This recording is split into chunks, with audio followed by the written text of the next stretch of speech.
hosting this week, but I don't have like a fun intro yet figured out. Are we recording or no?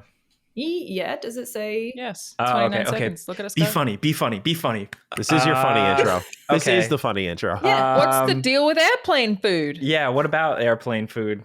You know what? Some of it's okay. I was gonna say some of it's fine, and I think it gets an unfair rap sometimes. It's actually pretty I don't good. disagree. Yeah. Yeah. It's Plenty good. of it's pretty good. So The was that funny? Yeah, no. All right, Did let's we try do it? again. Yeah, we're good 1, 2, subversive 3. airplane food chat. We all just agreed with each other. We're like, yeah, actually, it's pretty. no, alright. it is pretty good. all right. Yeah, it's all right actually. Yeah, I got nothing. I'm pretty tired. My cat is going absolutely mental still. Can you hear her? She's like, Yeah, yeah. it's going to be a podcast guest for sure. Yeah, it's a cameo. Feet peanut. I have nothing yeah. other than a raccoon tried to break into my home. So there's that. What do you mean? Did he have a little set of tools? Did he try He and break used open so, the window? but the thing is that they have hands, so those are their tools. Oh, yeah. The fact that they have like opposable thumbs, Yeah, and they're like does it? They're so crafty with it. This and guy, they already this, have a little mask. and they're Right. so cute. It's the Yeah, perfect crime. this bastard, he climbed up my gutter, like he literally like Sly Coopered up my gutter. Oh, I love this and thing already. Let's hung go. on the elbow of the gutter, and like the roof line, like the soffit, like kind of like the little vent, the ridge vent, and he punched his way and like crawled in and got into my attic and was just walking around my attic like, oh, what's this about? What's going on? I think he deserves whatever's in your house. I mean, to he be worked for honest. that. Yeah, he worked for Yeah. that view, man. Yeah, It's and a lot he of did it. And it was horrific. It was in the middle of the night, and it was like a thunder and lightning storm. So I was like, "What's going on?" So I go outside with a flashlight, and it's pouring rain, and I'm like looking around my roof line, looking for like a point of entry. I didn't know what it was at that point. I was like, "Is this a giant cat? What This is is like the intro of a Silent Hill game. I swear to God, like picture the flashlight darting around a house in the middle of the night, right? And the flashlight comes upon this giant hole punched in the side, and it looks like a xenomorph like climbed through it or something. It was like, I was like, oh shit. And then I'm looking, and Amanda texts me, and she's like, did you find anything? What's going on? And I'm like texting her in the rain, and then I look up again, and I point it back, and in the hole is a little face looking back out at me, like he was poking out and he was looking at me, And and the I whole literally Sucker Punch team right behind him, and they're like, Sly Cooper's back. they're like, he's back. Congrats, Jake. If all only. for They're you. like Sly Cooper in 4K, literally Wow. up in your house. Yeah, so he's great. He probably chewed on some wires and shit, but I was gonna say, yeah. did he take anything? No, he didn't. Oh. He actually just left of his own volition, but it was Wow. also because we played really loud music. Do you see a turtle or a hippo nearby at all? Yeah. The whole gang. Yeah. Yeah. If I saw Yeah. a hippo, Did you see him run to a van by chance? You know? Well, hi Man. everyone. Welcome to another episode of Friends Per Second, the video game podcast, where we have the exclusive on the return of Sly Cooper, apparently. I'm Lucy, joined by Jake and Alana, and special guest, we got MrMattyPlays back. Hello. Hello. How are I'm you full doing? of sushi and Oblivion, so I'm doing quite well. Oh, Beautiful. What a treat. What a combo. Yeah. did you have an we've, Oblivion roll? It sounds like what would an Oblivion roll be? Hot sauce, Spicy fire tuna, sauce. kind of. I was gonna say spicy, yeah. Spicy. Some kind of eel. I don't know. What's Green Japanese beans? food like in the UK, Lucy? Oh, it's not. Yeah. So I was gonna say it's also bad. Yeah, I'm sure there are nice Japanese restaurants, nice Japanese food in the UK. I can't say that I have been to a place that is especially good, but also I have just been to Japan. So, I'm comparing it against the Fair. crowds. Yeah, I definitely want to talk about that. Do we talk about that now? We'll talk about that later. We can talk about that later. I put that as my my show and tell. Okay, But you know who else is eating sushi probably right now? cool. Oh, Ralph, that bastard. One Ralph, because he Ralph is not with here. us. He is currently at Kojima Productions playing Death Stranding 2. Or if he's not playing Death Stranding 2, I think it's kind of weird that he's just out there. But no, he posted a picture of him and Kojima. Yeah. So he's out this week, but he is on the Weekly Planet chat with you guys, right? Yeah, so he's in Yes. some of this podcast. He's also with our conversation with Andy Serkis as well. Yes. Got a lot of interesting segments this week. Yeah, so this episode, we're obviously going to be talking about the Oblivion. What are they calling it? Remaster or remake? Remaster, but Remaster, little up for debate at times. You know, It's a remakester. Yeah. Remakes. Let's not go No, with I that. like it. No, don't, like it. don't encourage me. Sold. It's remake, so we're shipping it. Done. So talk about Oblivion Expedition 33, as part of which we did get to interview Andy Serkis. Yeah. I was trying to think of a film that's not Lord of the Rings. Of Andor fame. Of Andor King fame. Kong fame. Yeah. He got eaten by the weird slugs. Of the Last Jedi fame. Oh yeah. Of Planet of the Apes fame.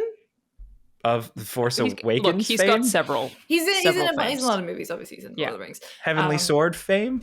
Of He's a gamer. Enslaved Odyssey to the West fame. Oh, yeah, what a Risen, game. I believe Risen. Yeah, he's the GOAT. Oh. He's a capital G gamer.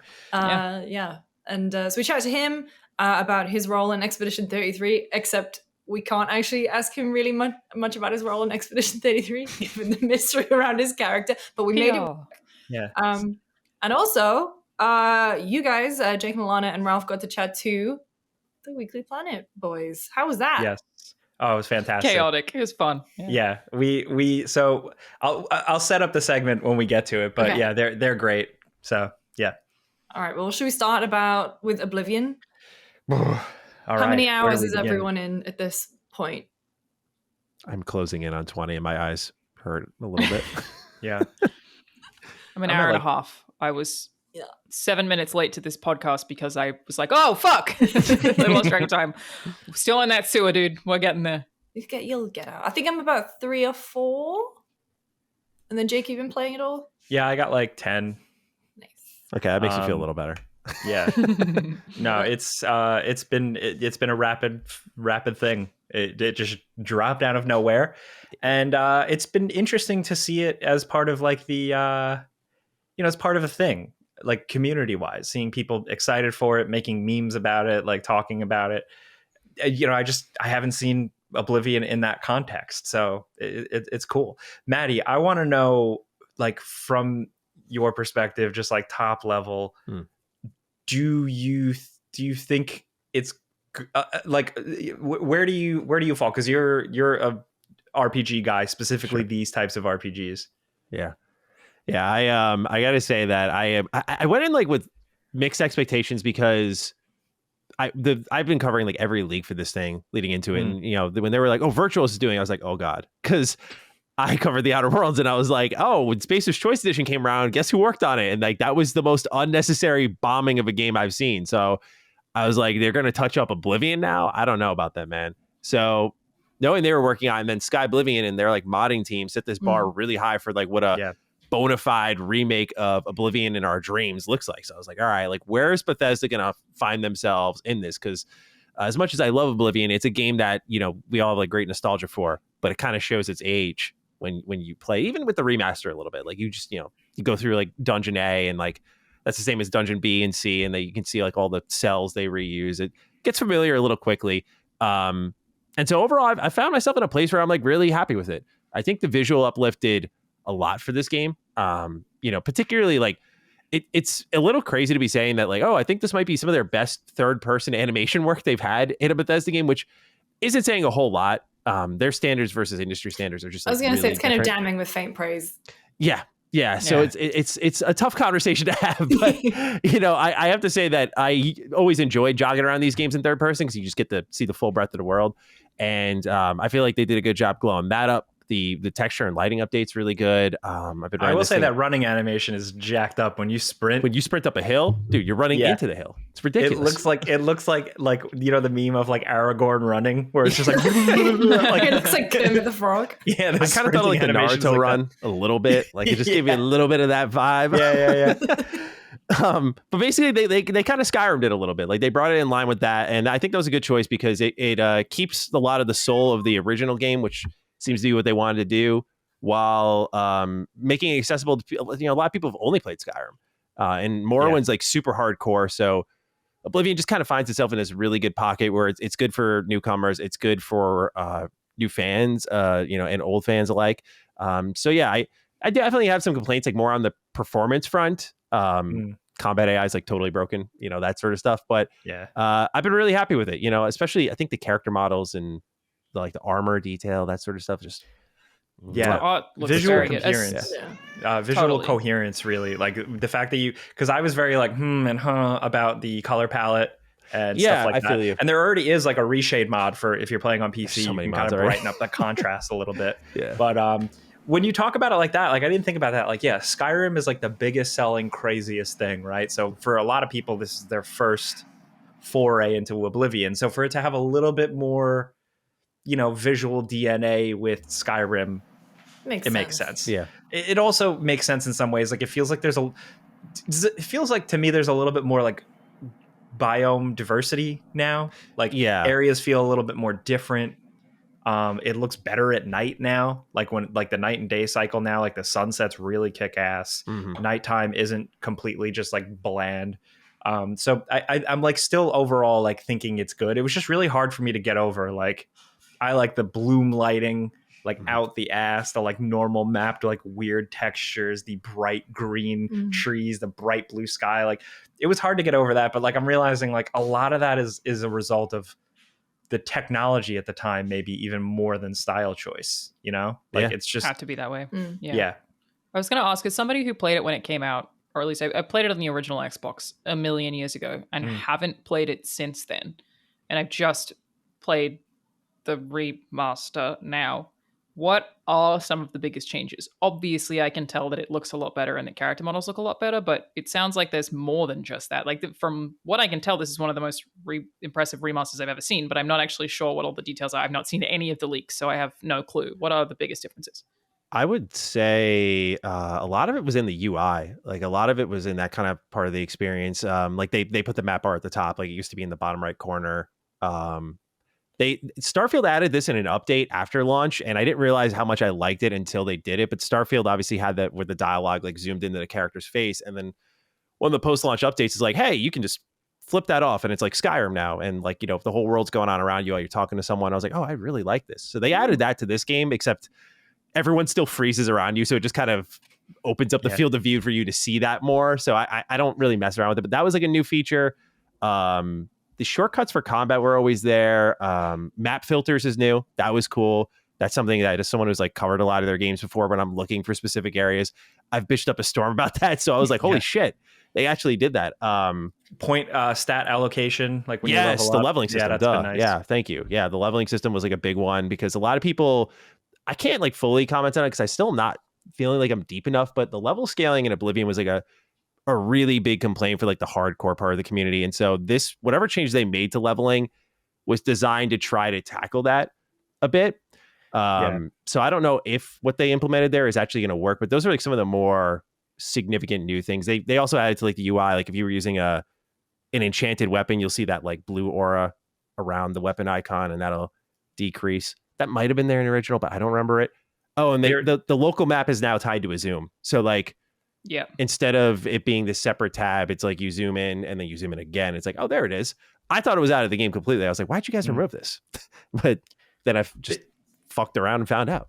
So literally the combat also, they've spoken to tweaks, but for me, it still feels a little flat. They've done some work to like some of the feedback and the enemies taking a little bit more of like a responsive stun to hits, and it helps certainly. But the combat still feels very like Oblivion, very swing. Sure. I do not like the combat in Oblivion, never have. And it's like any upgrade that they'll give us, I will take, which is kind of, you're right, like above and beyond for most remasters. Like that is kind of into remake territory. It's almost like it falls between the two because there are quality of life upgrades rather than just visual upgrades, which is great. Yeah. Can you change the font? I don't think so. Sure. I think you can change the size of it though. Yeah, that's like my one thing as I've been playing is that, and I replayed Dragon Age Origins last year, and it's like, man, we used to have to deal with those fonts on non-HD TVs, and I wonder why I need glasses now. No, I wish I could change that. But otherwise, I mean, it's kind of been nice revisiting it, and like, I didn't fall in love with Oblivion the same way I fell in love with Skyrim. So for me, actually, a lot of this kind of feels way fresher. Like it's less ingrained in my mind than Skyrim was and is. So it's kind of nice just to revisit and like, hey, there's Patrick Stewart, and hey, they kept those lines in that they flubbed. Sean Bean. Scene Bean. they're so good in this. I'm like, I'm looking forward to like still playing it more. And I really like the campaign in this one, or like the main quest line. I think it ends really cool. But I'm like Alana, like I was obsessed with it, but it's been a long time since I've fully replayed. So I'm excited to see if that ending really still the hits, same. or you were just a child? Yeah, I was Where I was wondering like, that. wow, I was like, am I cool, still gonna love Sean this? Bean and a dragon. Exactly. Like, you know? Or was it just 10? Like, I don't know which it was. Yeah, but it does Yeah. have a lot of those like the remaster does have some of those like holy shit moments where you know, you're so familiar with these towns specifically, and the towns just feel a little bit more brought to life, a little bit more detail to them. Where I've found myself like venturing into every town and going like, oh wow, I know these streets, but like they feel way better now. But it still carries a lot of that like real artistry. I feel like the towns had very like cozy vibes, very unique vibes, and I'm glad that's not lost. That's definitely like heightened. Yeah. I think Oblivion's very charming. Like, I don't know. For some reason, I find it to be more charming than Skyrim. I couldn't articulate why I feel that way. Maybe cozier in some ways. I don't know. Again, it could just be nostalgia. It's all the jank. I was saying this today, and I know people are going to be mad at me for it. I find the jank in Oblivion endearing. So I'm like kind of glad some of it's there because I find it entertaining a little. I did already have bugs in my hour and a half, so it's, you know, clearly a little bit too much, but I wouldn't want it to all be gone, because it's like part of what you want from a remake or a remaster sometimes is a preservation and slight improvement of the original experience, but I don't want you to change the whole DNA of the game. And like keeping that flub line is a great example. Like, it's so charming that I'm really glad that they didn't get rid of it. Yeah, it really speaks to, like, not to bring it back to Starfield, but like Starfield was, in my experience at least, like pretty tight, and it felt so sanitized. I was just like, this feels no charm. Like, I was like, where's the soul, man? Like, I kind of want to see someone do something stupid. Like the first rat I killed in Oblivion, having my footage, she's just like freaking out down the hallway, up and down. I'm like, this is beautiful. I love this. This is what I'm here for. So I feel you on that. Starfield was kind of sterile because it's like almost too polished in some ways. Yeah. I feel like, not to like sound too corny, but like Alana, you were talking about how Oblivion has that like unique charm, that like coziness. The word I always go back to is like painterly almost, because it's like the palette of everything, the cobblestone streets, the foliage. Yeah. You know, obviously like there's been a bit of a style difference between the old version and a new version, but like it just has that classic fantasy feel. Like when you look at this type of fantasy compared to Morrowind, which is like freak show central, and then Skyrim, which is like, you know, Nordic crazy shit. Oblivion really has that, like that, you know, like those like silly fantasy novels, like with the art on the front, like you'd see in the grocery store, where it's like I choose your own adventure book. Yeah. Barnes and Noble. It has that. It has like that over the top, like cool, like, you know, wizards in castles, literally, and like that hits like when you first step out and you look around. It didn't, like when you first step out of that gate, like that's like the big moment, right? And like I didn't get the feeling like I did in the old days, but I did get a feeling where now the draw distance is better, and like you can see the wizard's tower up on the mountain, which was like an expand, like an add-on thing, and it's like you could just see that now, and it's like, oh, there it is, holy shit, oh, there's snow on those mountains, awesome. Like little things like that really, like really, greater distance in the draw or greater detail in the draw distance, sorry. I never really picked up on that until I think I was in like the draw mountains, so I was in like the snow mountains, I was looking down at the Imperial City. I was like, I feel like I can see that with such clarity now. This is it is fucking awesome, dude. So yeah, I'm with you on that. It adds a little bit of something to the experience. They also added. Is there any? Sorry, go ahead. No, yeah. I was going to say, is there anything you don't like about it? Like, is there anything that you wish that they had done that they haven't? God, yeah. I mean, the interior design of the dungeons, they're so samey, and I get, because like originally one person made them all, so it's like, oh, this totally makes sense. Like in 2006, this is really impressive, but like nowadays, you're like, man, you know, would love to like just get a little variety out here. So that's definitely like number one. Number two would definitely be the performance. I've had a little bit of a rough time on PC where my editor, especially, like 10 crashes. I was like, dude, my wife has had like 3 on Series S. I've had a couple. So it's been a little rough. So that was my fear. I was like, okay, we're you know, people always complain about how Unreal Engine 5 and its performance, and then you're putting Gamebryo with it, and it's like this is like a marriage of like two really rough engines. Like, what's going to happen here? And it's a little bit of like a car crash in the terms of performance, but it's something I can live with because again, if I've played 20 hours and it's been 3 crashes, like it sucks, but it's something I'd like for them to do better, but it's not destroying my experience. Bad, but not unplayable. Yeah. Has anyone tried it on Steam Deck or handheld? Because I feel like I want to play it. Got a flight next week. I kind of do want to play it on there, but I get some chugging in the when I go outside, and also in the game. Oh yeah. You don't go outside, Lucy. No, you're kidding. I really don't. I went outside today. To take the rubbish out, and I was like, flex. Jesus. It's so fun out here. I got it on PS5 Pro because I played Oblivion back in the day on Xbox, and I was like, nah, let's change it up. So I got it on PS5 Pro, and I was like, well, it's a Pro, so it's got to be like pretty good. It's not. The frame rate stutters a lot. It's still completely playable, but it is not rock solid like I was expecting a game from like 2007 to be. It's really when you're outside. It's really when you're roaming. And that's where I like to spend the most time. So that's been kind of frustrating. Yeah. Do we know how long they worked on it for? They said since 2021 on their Twitter account.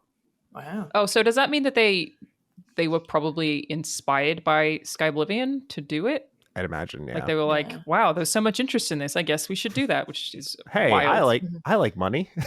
Hey, good idea. I'm going to profit from it. Also, them probably looking at the schedule and being like, the next Elder Scrolls is not coming out until forever. We need to keep the brand alive in some interesting way. Do you think we'll get a Skyrim? What did you call it? A remakester? No, we're not using that word ever again. Jake's term. Yeah, he's got that the Jake Baldino intro. Do you think we'll get one of those for Skyrim before we see Elder Scrolls 6? You're saying that, and people are already like in the comments, like, "Fuck you! No." Don't say it out loud. I mean, yes, of course. I guess I'd love Morrowind, man. That would make me so happy. But I don't know how likely it is to sell well. That world translates pretty well though too, because I would jump into Elder Scrolls Online for all their expansions to like see these other areas. Yeah, same. And the Morrowind stuff they did was really good. So never say never. I don't know. Crazier things have happened. People can talk all they want, but bro, if they did that with Skyrim, they buy it. Oh yeah. Oh yeah. I would. You know. How many versions of Skyrim do you all own? I think. Man. I've got. I don't think I'm an outlier. I don't like that game that much, so I've only got the one. I never bought it multiple times. I did buy the collector's edition with the cool dragon on the thing. Yeah. And I remember taking time off work for it, but for some reason I just don't like Skyrim as much. But again, I know I'm an outlier and that most people like absolutely adore that game, which I totally understand. I can't even tell you why I just didn't get into it that much. But you gotta get it on those fridges. The fridges? Oh, on the Alexa. Oh, don't say that too loud. Oh yeah. I don't have it on. I mean, I don't have my original version. I think I bought it originally on PS3 when it came out. Oof. And I traded it in because it had like memory leak problems. It was like it was like a goddamn mess. So I don't have the original anymore. That stuff would have been viral, but everyone just remembers Skyrim so well because like everyone was playing it on 360 for the most part. So hey, this is great. This is awesome. I complained about it in a YouTube video that like 10 people watched because YouTube like barely existed. Exactly. Hey, YouTube turned 20 this week. Yeah, that's right. Wow. Wild. Shrivel into a. Do you guys remember the first YouTube video? It was No. Oh no, the first YouTube video that you ever watched, or the first YouTube video? The first YouTube video. It's just that guy at the zoo. That the guy. I love that. It's so great. It's just a guy at the zoo. Yeah. Was it like a YouTube employee or something? Yeah. Or it's like the guy who like one of the founders. Wow. Just went to the zoo, post a little video. It's like how Ask Google. a Ninja is back. Did you see that? Who's back? Were you guys that online? Ask a Ninja. Oh my god, I haven't heard that name in such a long time. He's back and he's literally just doing it. He's just doing it again. It's great. Yeah. Oh my god. Yeah. Come full circle back to like crappy meme culture. Like I posted that the song remix that I used to listen to all the time when I was obsessed with Oblivion. That's the god going pay the court fine or serve your sentence. If you know it, you'll know it. If you don't, it's fine. It's like a remix. And I was like, man, the internet was so pure 18 years ago. Like, we used to post like crappy remixes of people saying things. It was what a good, maybe we're back there again. I'll take it. Is that what TikTok is now? Maybe. I guess. Yeah. It could be. Sorry, my cat. Oh my god, Peanut. Yeah, your cat is going nuts. She I think loves ultimately- Oblivion. She's I a think huge fan of big Oblivion. Oblivion fan. Yeah. I think Oblivion, I think it's good. I think the biggest thing is like people having an easy way to jump into it for the first time and see the stuff that has held on, you know, like the adoring fan and like all these like little things. Stop, you had violated the law. Like all that stuff has held on in like the gaming culture. It's like such a big thing. But I think some people haven't actually been directly able to experience it. And now it seems like more people can. And that's a win.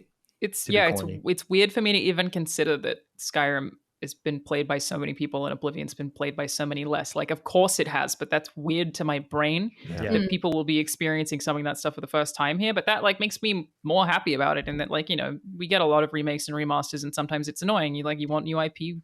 Obviously that's totally valid. But in cases like this, where it's like kind of preserving the culture of something for people who never got to experience it the first time, I'm like totally on board. Very cool with it. I can't help but get nostalgic, not even just for the game itself, but also like I remember being so excited for Oblivion, like ungodly excited, like poring over magazine screenshots.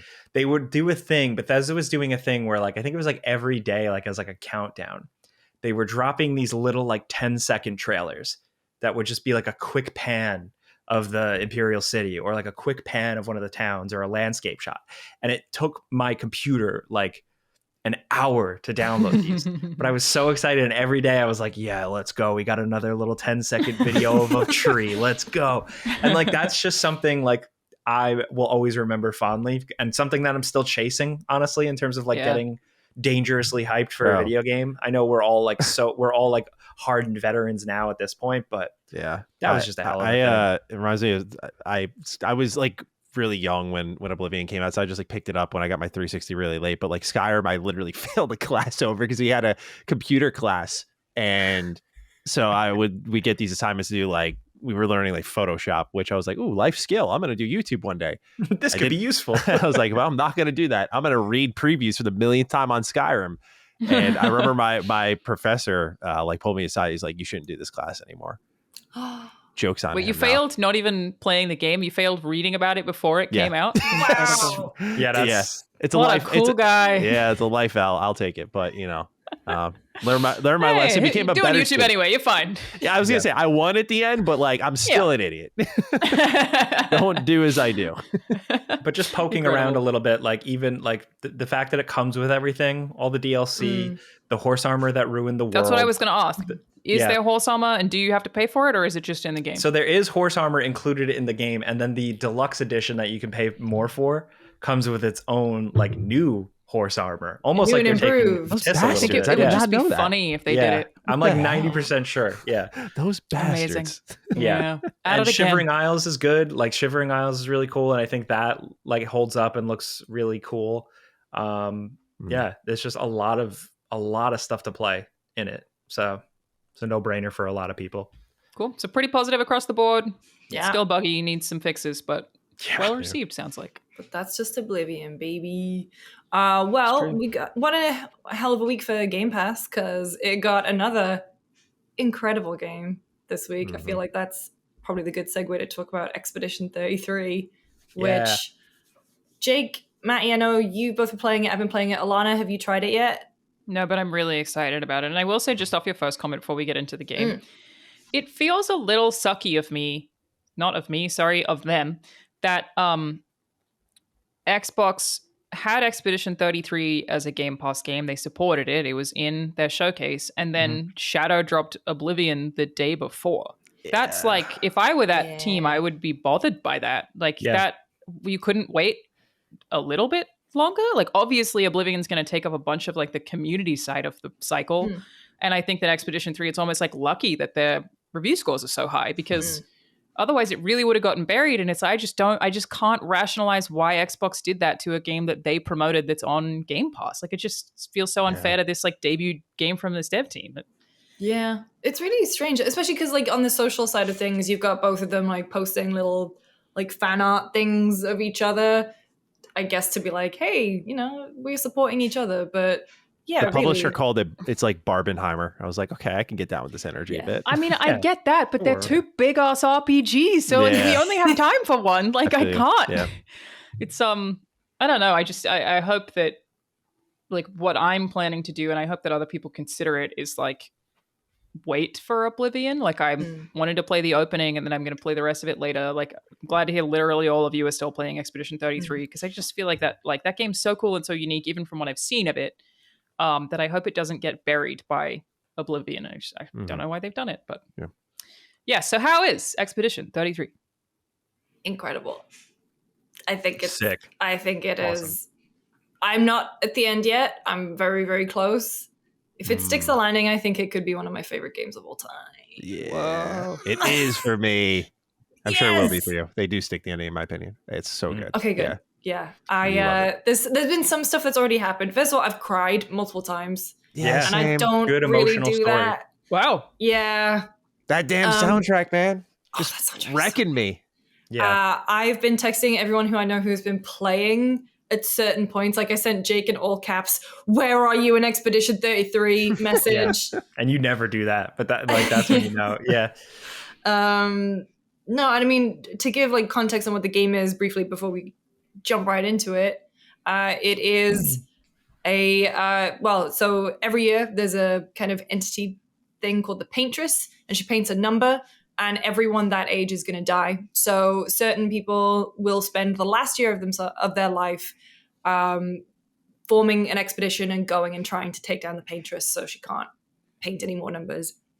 And so you're on Expedition 33, as in you, the player, but there's like a team of them, and you basically discover this, the continent, is that what it's called? The continent? Yeah. Mm-hmm. And it is, in terms of the actual combat, it is turn-based combat, but it is like there are quick time Active. events. There are also like parrying and countering, which was inspired by Sekiro, because I think he's the creative director, Guillaume, like he tried to speedrun Sekiro for a while. Like he's an absolute fiend. Oh, cool. Oh, this makes sense now. Okay. Yeah, you can tell. Yeah. Yeah. So I The was combat to me looks like Sekiro Persona.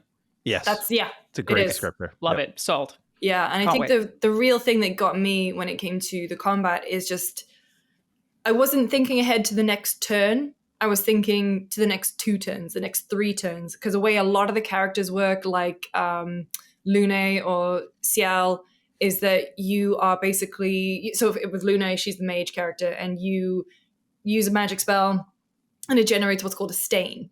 Those stains can then be used to power up other spells that you have. So some of the combinations means that you can either use some abilities for like no ability points, or it just massively increases the damage. Ciel does a thing where you apply something called foretell. And so when you have like sun and moon foretell together, you go into twilight, which means that you're dealing so much more damage. And there are other characters who I won't necessarily speak to, but one of them is kind of my favorite, the legs. Yeah. And it's just like I'm thinking so far ahead. I'm so engaged every single time it's my turn even to defend, because you're dodging, you're jumping, you're parrying. The gradient parry. Yes. Oh my Style. God. Crazy. So when nice. And also when you get a good parry, like successful perfect parry, and the whole team pirouettes and like dives through the air for this like over the top slow-mo attack. They really, really nail that stuff. Yeah. Yeah, it looks super stylish from the outside, but it also, am I right in thinking that that at least some of the character design is like very Miyazaki inspired? Like it looks like there's a bunch of Elden Ring, Dark Souls kind of. There's a lot of bosses that I'm like, oh, okay, cool. Like Yeah. that's Love definitely that. what you're It's doing. like one of my favorite Yeah. things. It's so creative. It's so cool. Also, a couple of like a boss that'll have a second stage that then like it gets grosser, or it takes out a bigger sword. Yeah. That's the thing about this game that I like so much, is that it is clearly influenced by so many things, right? Like Final Legend Fantasy. of Dragoon, Final Fantasy Final with Fantasy, the down to overworld map. over Love like that, down to so like cute. like a lot of the music and like the low key music being like acoustic guitar, like all these little things, all, and then like, you know, all the Souls inspirations, like all these things, but it still manages to just feel like its own unique thing. Mhm. Like you can very clearly point out all these things, but like it doesn't distract you. You still feel like you're playing something completely fresh. And what's even more impressive, I think, is that it's like it is structured in like a pretty normal game. Like it's, you know, fairly linear, or, you know, mostly linear areas, all connected by an overworld map, and you play through it. But it's just, I think it's like the context of the story, the characters, and how Lucy described every character having their own like unique thing just really makes it all like round out. Maddie, as an RPG guy, what do you think, like in terms of like how they pace those mechanics out, right? Like they kind of dole them out over time. Yeah, dude, it's a good week to be me. You haven't slept, but otherwise, no, but that's okay. Who needs that? I love how they introduce them, because they usually synchronize it with like really important story moments and the introduction of party members. Like there was a point in the game where I was like, really, I won't say what mechanic it was. I was like, my God, there's another thing you're throwing into this combat system. Like at its core principles with like the dodging, deflecting, and jumping, I was like, yeah, that's great. Like you don't need to add any. They could have added nothing throughout all of that, and I would have just been totally happy. But the way they paced it out, I mean, it's marvelous, and it really speaks to just like they knew what they wanted to do every step of the way. And I think it is a good thing for the industry to kind of look at, as, you know, we have a lot of these games. Funny enough, we just talked about one, like these 100+ hour games. There's just been so many of them, and so many of them are really good. But I think there's a place for these smaller games. You know, like I was born and raised on how long is it?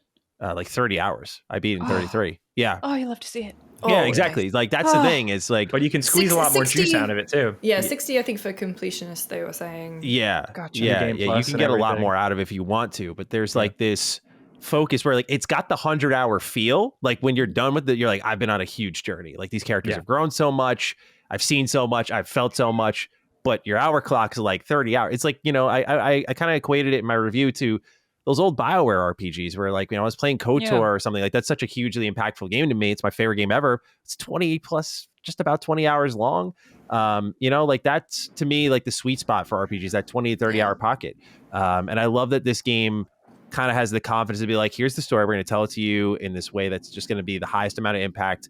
And if you want more, there's a lot that surrounds this game. Like you can go into these optional dungeons. You could fight these optional bosses. There's New Game Plus right out the box. Like it's really well polished, just like phenomenal. So yeah, just the staggering pacing of all of it. Yeah, it's incredible. The side content. Sorry to interrupt you, but like that side content you mentioned, like none of it feels like it's just like a retread or it's like half-assed stuff to keep you busy. All that side stuff is like, whoa, look at this. Yeah, you know. Yeah, I mean, like the one thing I'm sad about. The one thing I'm sad about is there's no photo mode. And like, I am not usually I need a photo mode day one person, but it is staggeringly gorgeous. Begging for it. Everything. Like, from every character. You pause the menu, the way the characters are hovering, waiting for it to be upgraded. Luna is definitely a photo mode chick. Like, she just got that. Oh, she's always perfect. Yeah, it's so cool. Ralph and I this week have just been messaging each other because like he messaged me, he was like, oh man, it's got the sauce. And then I was like, Luna though. And then a lot of sauce. So literally like some of the optional boss fights, the mimes, it's a very French game. You fight a lot of mimes. Aggressively French, yeah. They give you customization stuff, so haircuts and outfits and things. And Ralph messaged me and he was like, just got a really nice bob for Lune. I was going to ask, what are the actual RPG mechanics like the actual level up system? Because I know nothing about that as it stands. Like, how do you actually, what variety of skill sets? Like, what does the leveling up actually look like? Yeah. So per level, there's souls, attribute points, and also each character has a skill tree. And either also weapons you can level up, no weapon degradation, but weapons level, and you can find items to level your weapons at camp. Yeah. Is there a game it compares to?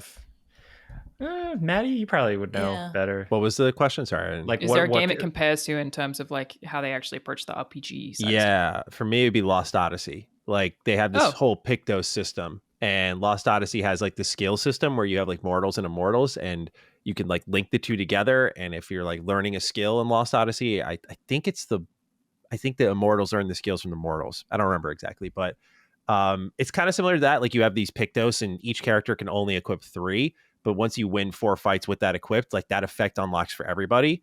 And then there's this whole other stat section called Lumina. It's like a currency you can spend on those unlocked skills now.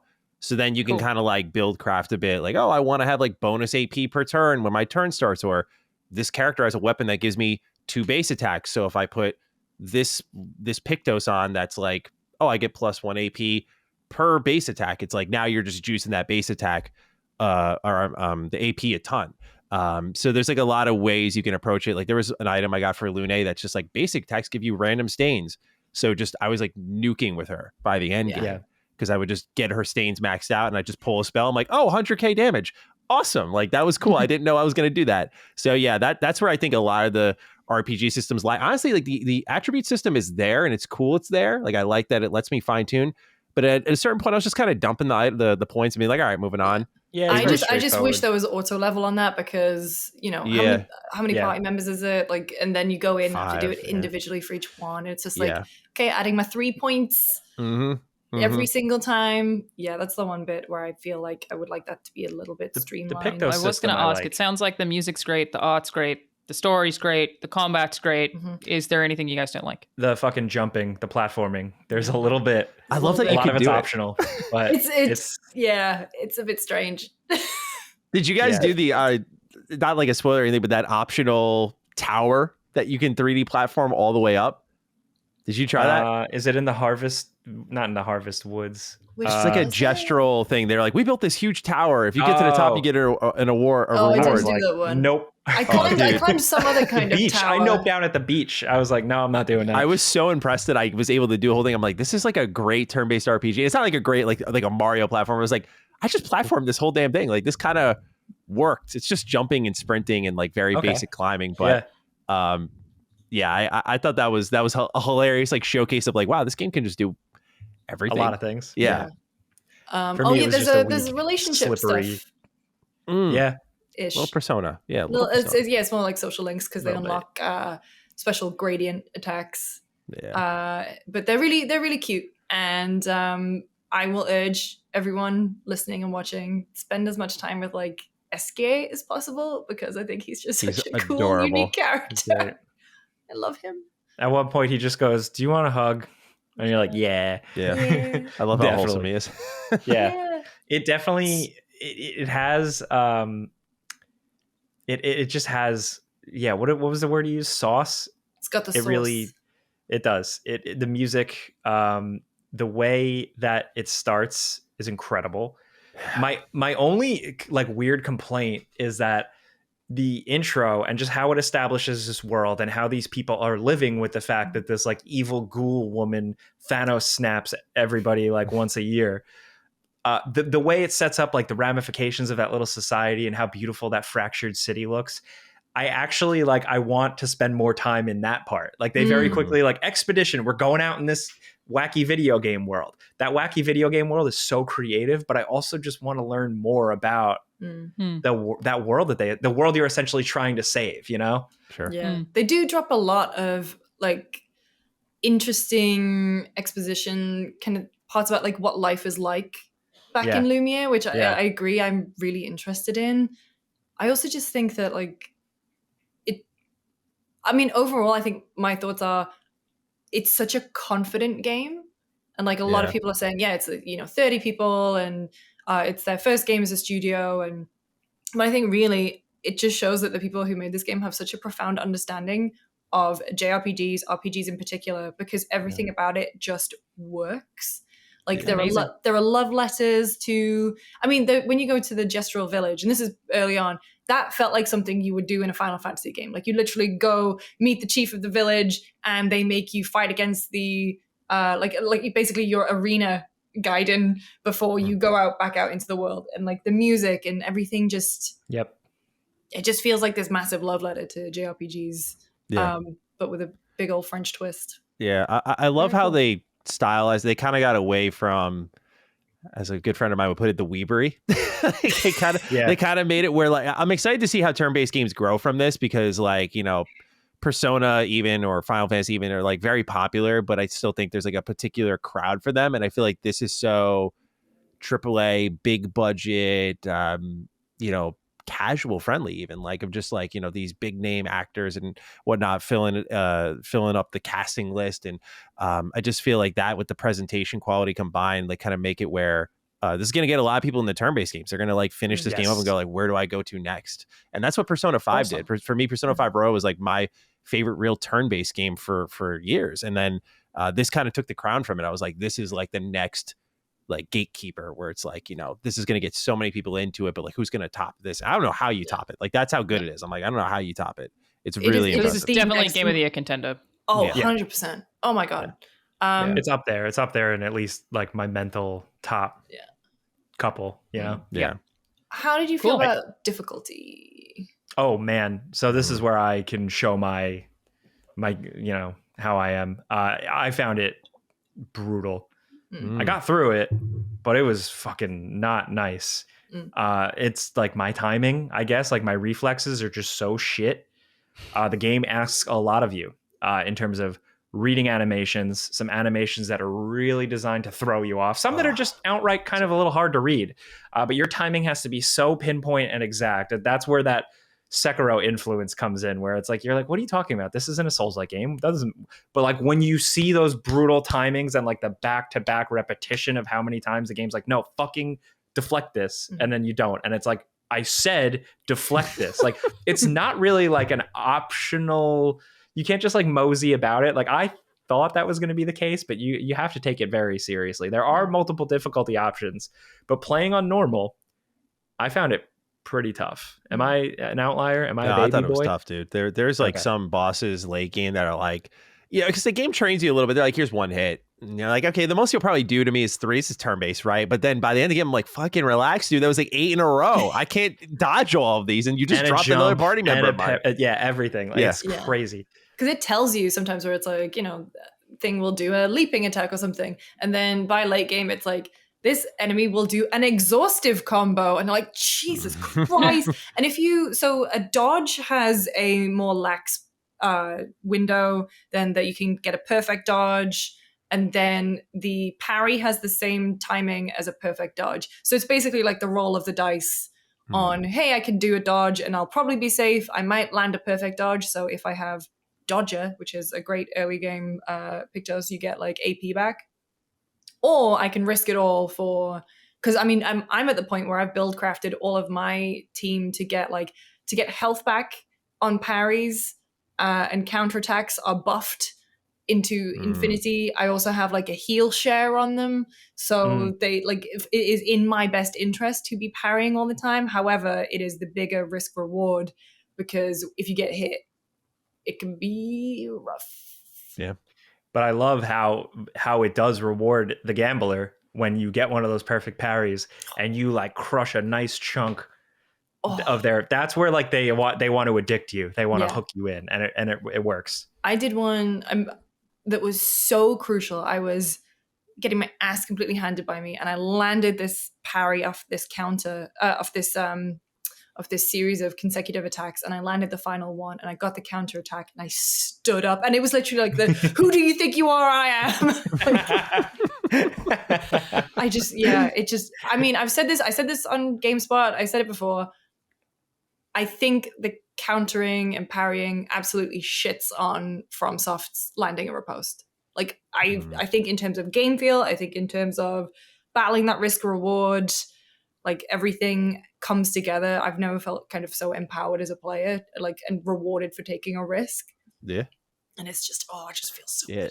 It's cool as hell because like those end game bosses, like you can go and do them if you want at a really early level. Like it's just a skill based turn based game. So like you just like, can you dodge it all? Like I before the final fight, I like went and fought this random boss that I was definitely under level for, but I didn't get hit the whole time. So I just kept like chipping him away. And by the end, I got this really like powerful level 25 weapon. At least that was really powerful to me at the time, where I was like, oh shit. I was like, I definitely was a little bit ahead of the curve there. And it felt good. It like rewarded me. It's like, yeah, you were good enough to do that. So like now you're a bit ahead. So the game's not afraid to reward you if like you decide to just like be bold in that way. And I love that about it. You know, just makes you feel, like you said, Lucy, just very powerful when you're playing it. I'm a simple man. I've gone on record a lot about how much I like things like the Order 1886. I like games where you have a sword and a gun, a cool mustache, a cool jacket. I'm in.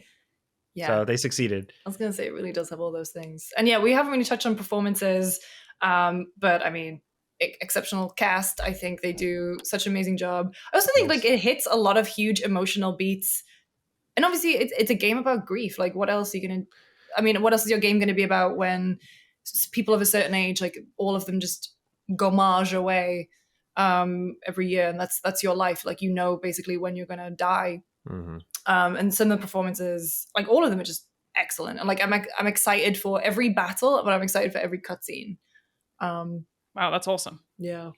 A lot of games Can't say can't enough claim good that. things about it. Yeah, honestly. Agreed. Everything aside, like what goes on in this game, would you guys like to see more in this universe? I know I would, just because I like how they drop all these little other expeditions. Like you can pick up notes essentially and read about other failed expeditions. And I know I like a game when I'm poring over every little text I pick up.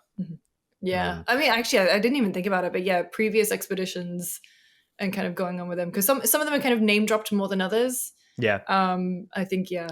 I would just love to see what they do next. I think the fact that it's called Clair Obscura Expedition 33 would imply to me a franchise. Hope so. Otherwise, why have the prefix? Why would you not just My call it hot take is I Expedition think it's a 33? one-off. I do think they're gonna. There'll be more from this franchise in particular, but I don't know if it'll be the same, is what I would say. Do you think maybe it would be like Clair Obscur something else, not Clair Obscur Expedition? Yeah, their 69, Final Fantasy roots whatever. are so strong that I'm just like, I could see them just being like, you know, what Final Fantasy did. Like, we're just gonna uproot, new cast, new everything. Similar, what would be like, the one mechanics. thing that would let me ask you, what would be the one or two, like, you know, like the things in like chocobos or like things that carry over from Final Fantasy from game to game? What would it be for this? And SKA. Yeah, I think that's true. Good answer. Those are good too. Yeah. Gestural for people listening are like, they're like little, like if you ever took an art class, like the little wooden mannequins for posing for like sketching, but they have little paintbrush heads. And they're brutally and honest. they talk like French minions. It's so French. No, let's not tar them with that brush. The minion brush. Minions are like good, I guess, right? For The most people people. love the minions. Yeah. Yeah, the mums on Facebook love the minions. I heard all of the swear words in the game are also in French, like even though the characters are English, every time they swear it's French, which I think is very cute. I think I heard a fuck at one point, but yeah, it's mostly French. I also in terms of like carrying on the franchise, I would not be surprised if this gets optioned for TV or movie. It already, I believe it already got picked up. Well, somebody already is on that. Yeah. So but no, can't say enough good things about Expedition 33. So last week, was it? We actually got to speak with Andy Serkis about the game for a hot 10 minutes. Brief, it was very nice. Brief. It was a brief, but also the same, like I said, kind of up top, we kind of couldn't really ask him much about his character because he's certainly shrouded in mystery for... You don't see him for a couple hours, so yeah. Yeah, he kind of like appears and then pieces out for about 10 hours. Yeah. So, but we had a very nice chat. He was lovely, and so let's roll tape.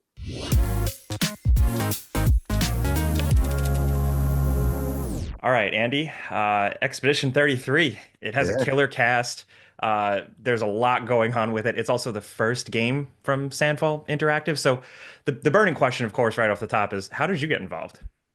I mean, I was just approached with the material. I got sent the deck and I looked at it and I just thought, this world looks extraordinary. It was just beautifully crafted. The story seemed to be, you know, the great thing about where video games have headed over the last, 10 years or so is a real attempt to tell stories in a very passionate and an emotional way. And this kind of was the combination of the artwork, the world, the created world, and the story itself. I just thought I'd love to be part of it. And the thing is, we can't really talk too much about your character because there's a lot of mystery surrounding him. And like, even I know things that the boys don't. in where the story Oh, is going. So okay. what drew you to the character of Renoir, and what is it like kind of, I guess, talking around a character that's so important but so mysterious?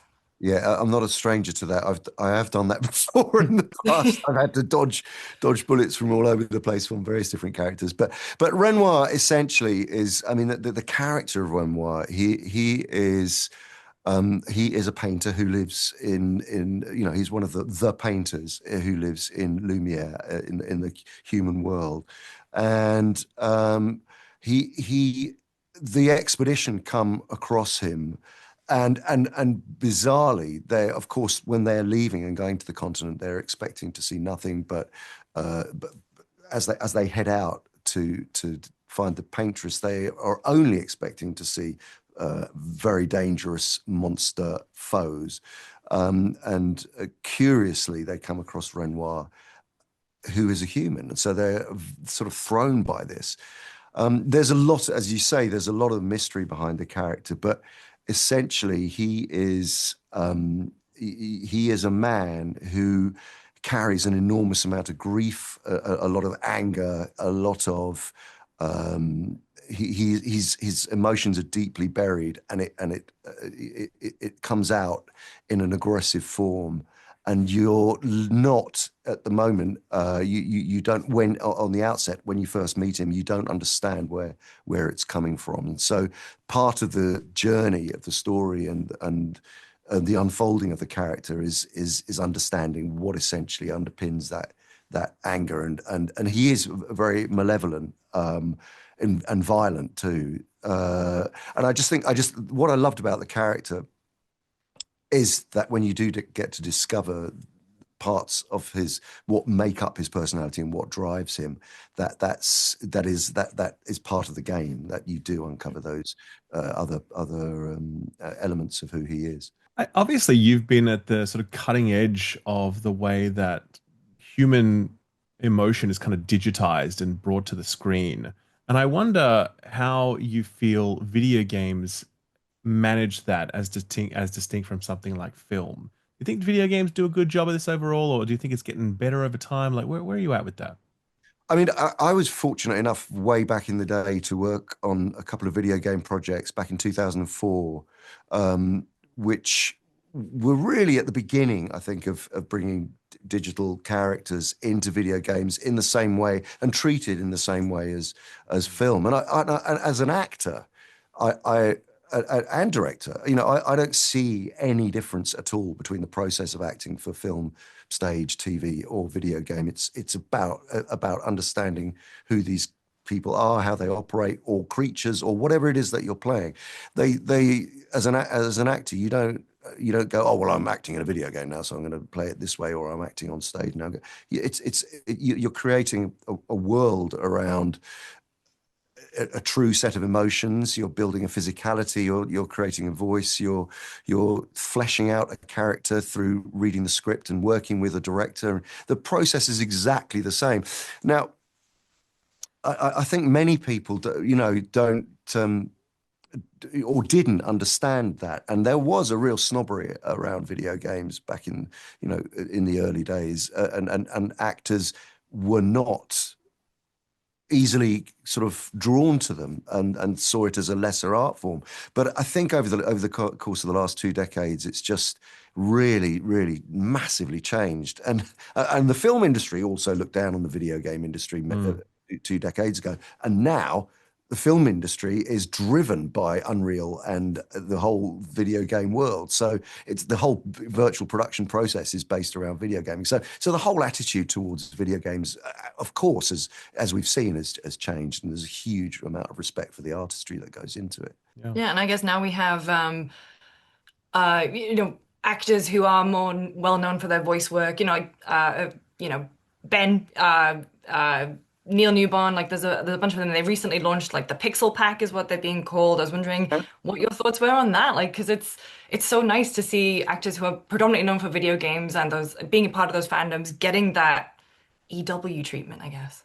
Yeah. I mean, and rightly so. I mean, I think people, It's a strange one. People talk about voice acting as if it's some separate thing, that it's not connected to anything else. And as I was saying earlier, voice acting is as much, if not more, demanding in a way. Or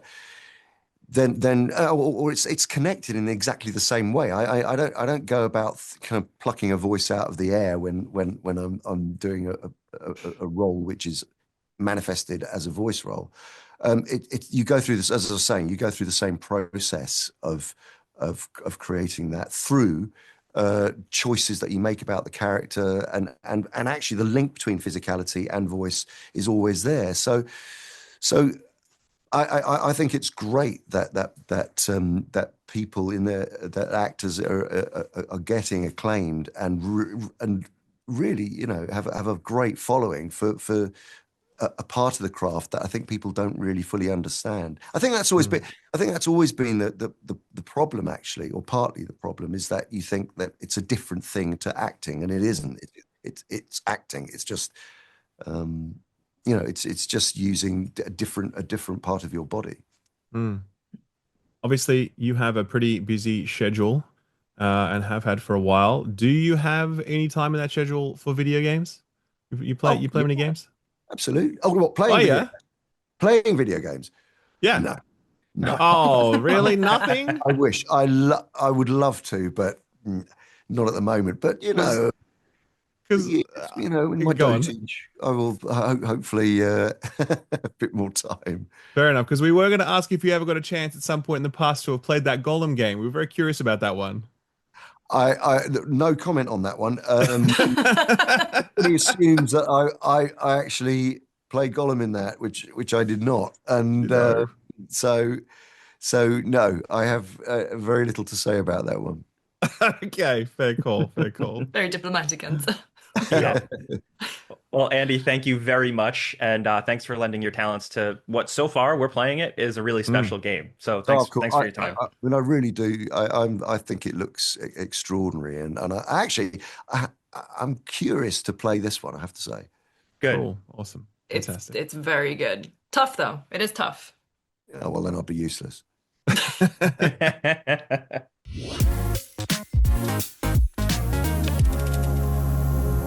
It's coming up to Father's Day, and it's pretty tough to buy my dad something. Like, he's kind of got all this life experience. If he wants something, he just kind of goes out and gets it. So, like, he always upgrades, like, his tech or his sound system, or he buys the CDs that he wants. Yes, my dad still buys CDs. But it's coming up to Father's Day, and I want to get him a gift that he's not going to think to buy for himself, but one that when he gets it, he will really love it and be like, damn, that daughter of mine, she gets a good gift. That is a set of Raycons. Yeah, we've said it before.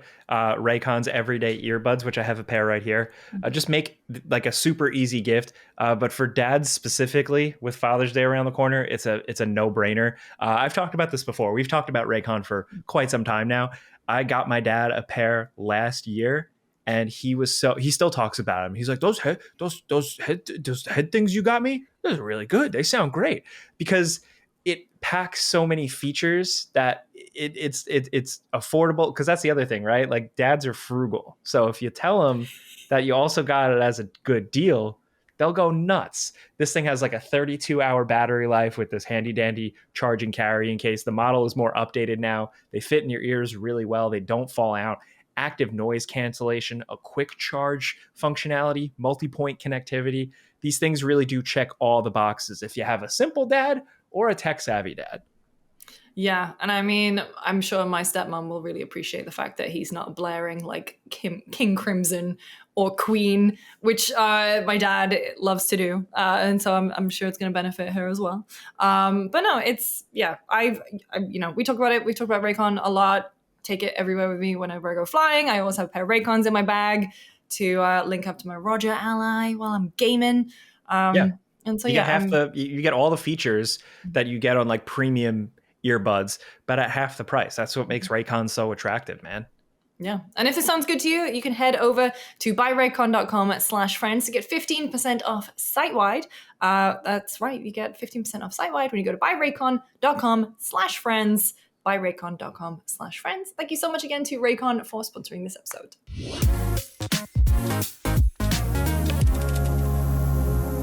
All right, that was And we're back. Oh, sorry. And we're back. Incredible. So that was our chat with the lovely Andy Serkis. Shout out to Ralph for asking him about Gollum, the game, not his What a legend. iconic character. But yeah, he did take that in stride. And to be clear, it's not him in the game. No. I'm not sure who played that game and thought, yeah, that's definitely Andy Serkis. But hey, now we have the definitive answer from the horse's mouth. Let's do a user question. This one is from Jeff Robinson, who emailed to contact@friendspersecond.com. Hey all, at what point do studios lose their legendary status, especially if the people that made them legendary are possibly no longer there? There seems to be a recent increase in, quote, legendary studios launching mixed or poorly received games. Starfield with Bethesda, Veilguard with BioWare, Avowed with Obsidian, and initially mixed receptions of Intergalactic with Naughty Dog or Marathon with Bungie. I think you get 2. And it can't, Intergalactic doesn't count. We don't even know what that game is. It was just a cinematic trailer. That doesn't count. If you don't like that cinematic trailer, it's like you don't like a film. Shut up. If you don't like that cinematic trailer, you is. don't like Trent Reznor and Atticus Ross. And so...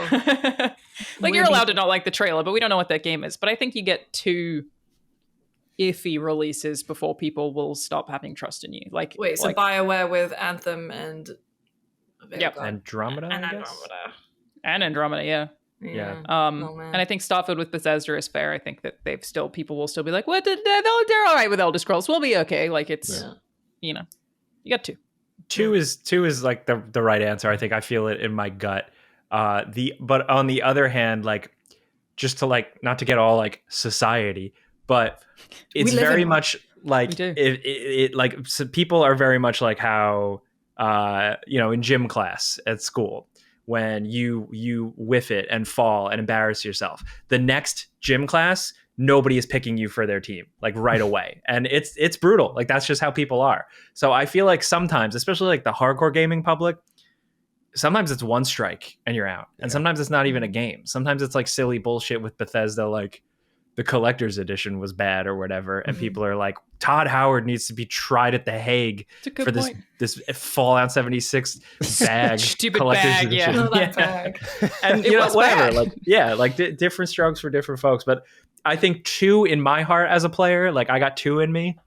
Yeah. I think some people, their tolerance is 1. And maybe tolerance, but also attention span. I don't know. But hey, that's me. Yeah. I agree. It's a shame to see Obsidian in this list, just because I feel like they kind of got roped in with Avowed when I'm in the camp of like, I thought Avowed was okay. Like, I was like, it's not great, but I don't dislike it. But compared to their past games, I get why. I mean, I'm right there with people. It's like underwhelming, but like before that, they had Pentiment, they had Grounded, like Outer Worlds was really good. Like, they all reviewed and received really well. They had like one bump in the road. So I think it goes to what you were saying, Jake, about just like, there is sometimes it's just that one strike. It's like, oh, you guys missed like once. You're about to deliver another huge RPG later this year, but sorry, you suck now. It's like, I don't know. Like, all the same people who made those games are still there for the most part, outside of like Tim Kaine. So it's a shame to see Obsidian get wrapped up in that. But again, would that make you a 2? So like, because I feel the same way. Like, I thought that Avowed was fine, but I'm still excited for Obsidian. It's so funny because these are so many of the companies that I think about the most. So I feel like I'm a 3. I gotta say, like, I was gonna say, I feel like I'm probably way more lenient. Yeah, because at the same time, I think the studios at this point are like it's like a Ship of Theseus type situation. Where, I'm a big fan. I look at BioWare. That's the one I was like, I was really flexible with BioWare. Like, it's been since Mass Effect 3 for me, man. But I'm still like, after Veilguard, I was like, okay, I give up. I'm hoping Mass Effect turns out well. I really am. I'm pulling for them. But that was my breaking point where I was like, okay, I give up. So that was 3 for me. I do want to dive into the part of the question that acknowledged that, a legendary status, but the people that made them legendary are possibly no longer there. I see that in conversation a lot with a lot of games I talk about now, and I see it in comment sections, like even talking about Marathon. Some people were quick to say, well, the people who made Halo 3 aren't all there anymore.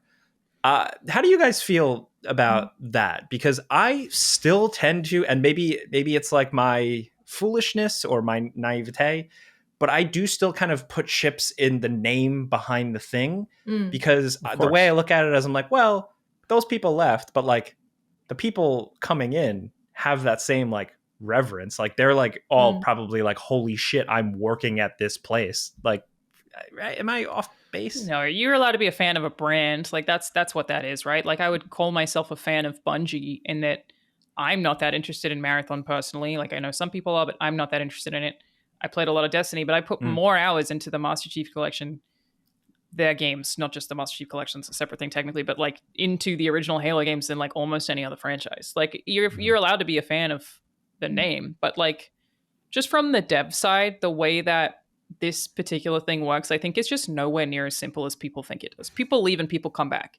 Yeah. I worked with people at Santa Monica Studio who'd worked on 10 games that I loved, and I was like, you made that game? That's crazy. What did you do? And then some of the people who were the best at their jobs had worked on games that were huge flops. Like it's just so complicated that I don't think that you can say, well, the team's different, because you could have better people on the team.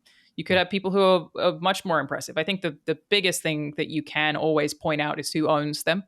That's obviously a huge one. Is like the ownership makes a big difference in the kind of games that get made and the way that the games get made. But in terms of people jumping around studios, they're doing it constantly. Like people who work at Xbox then move over to Sony, and they just everyone's all over the place all the time based on the projects. So I don't know, there could be people on a team who sucked who then worked on some other project somewhere else that was incredible, not by virtue of them. It's just that one. I get why it's an easier answer to why something is good or bad, but I think it's there's so many people making an individual video game that it's very complicated to try to narrow it down efficiently like that, you know? Yeah. That was good. Good insight. I'm glad I asked that. Agreed completely. Yeah. I don't remember what the question was, so thank you. I really appreciate it. Thank you so much. Thank you for emailing all your user questions. We have another one coming up, but first... Can I intro them? Yeah, I was just about to say, Jake, what's this? Yeah, so we had a conversation with the Weekly Planet. I mentioned it a while back that they were like my favorite podcast, and Mr. Ralph like basically like was my dad and like a Make-A-Wish kid. He like reached out to them like, can you come on our podcast? So they did, and the way we did it is that we kind of just wanted to talk to them and just see how it goes. We talked about some video game movies and adaptations and stuff. And again, just to glaze, I think they're like the funniest podcast. They make some of the best videos. So we have a conversation here with James, aka Mr. Sunday Movies, and Nick Mason. So thanks again for joining us, guys. But let's roll that now.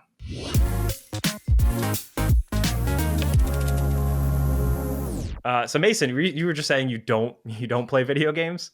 Yeah, I don't know if that's going to be a problem for the recording. It is. That's the end of the show. Thank you for appearing. Two a year. Goodbye. I'll finish one. The other one I'll play for like a day and go, yeah, I get it. Okay, wait. What are the two? Yeah, what do you pick? The last game I think I played was the last Monkey Island game.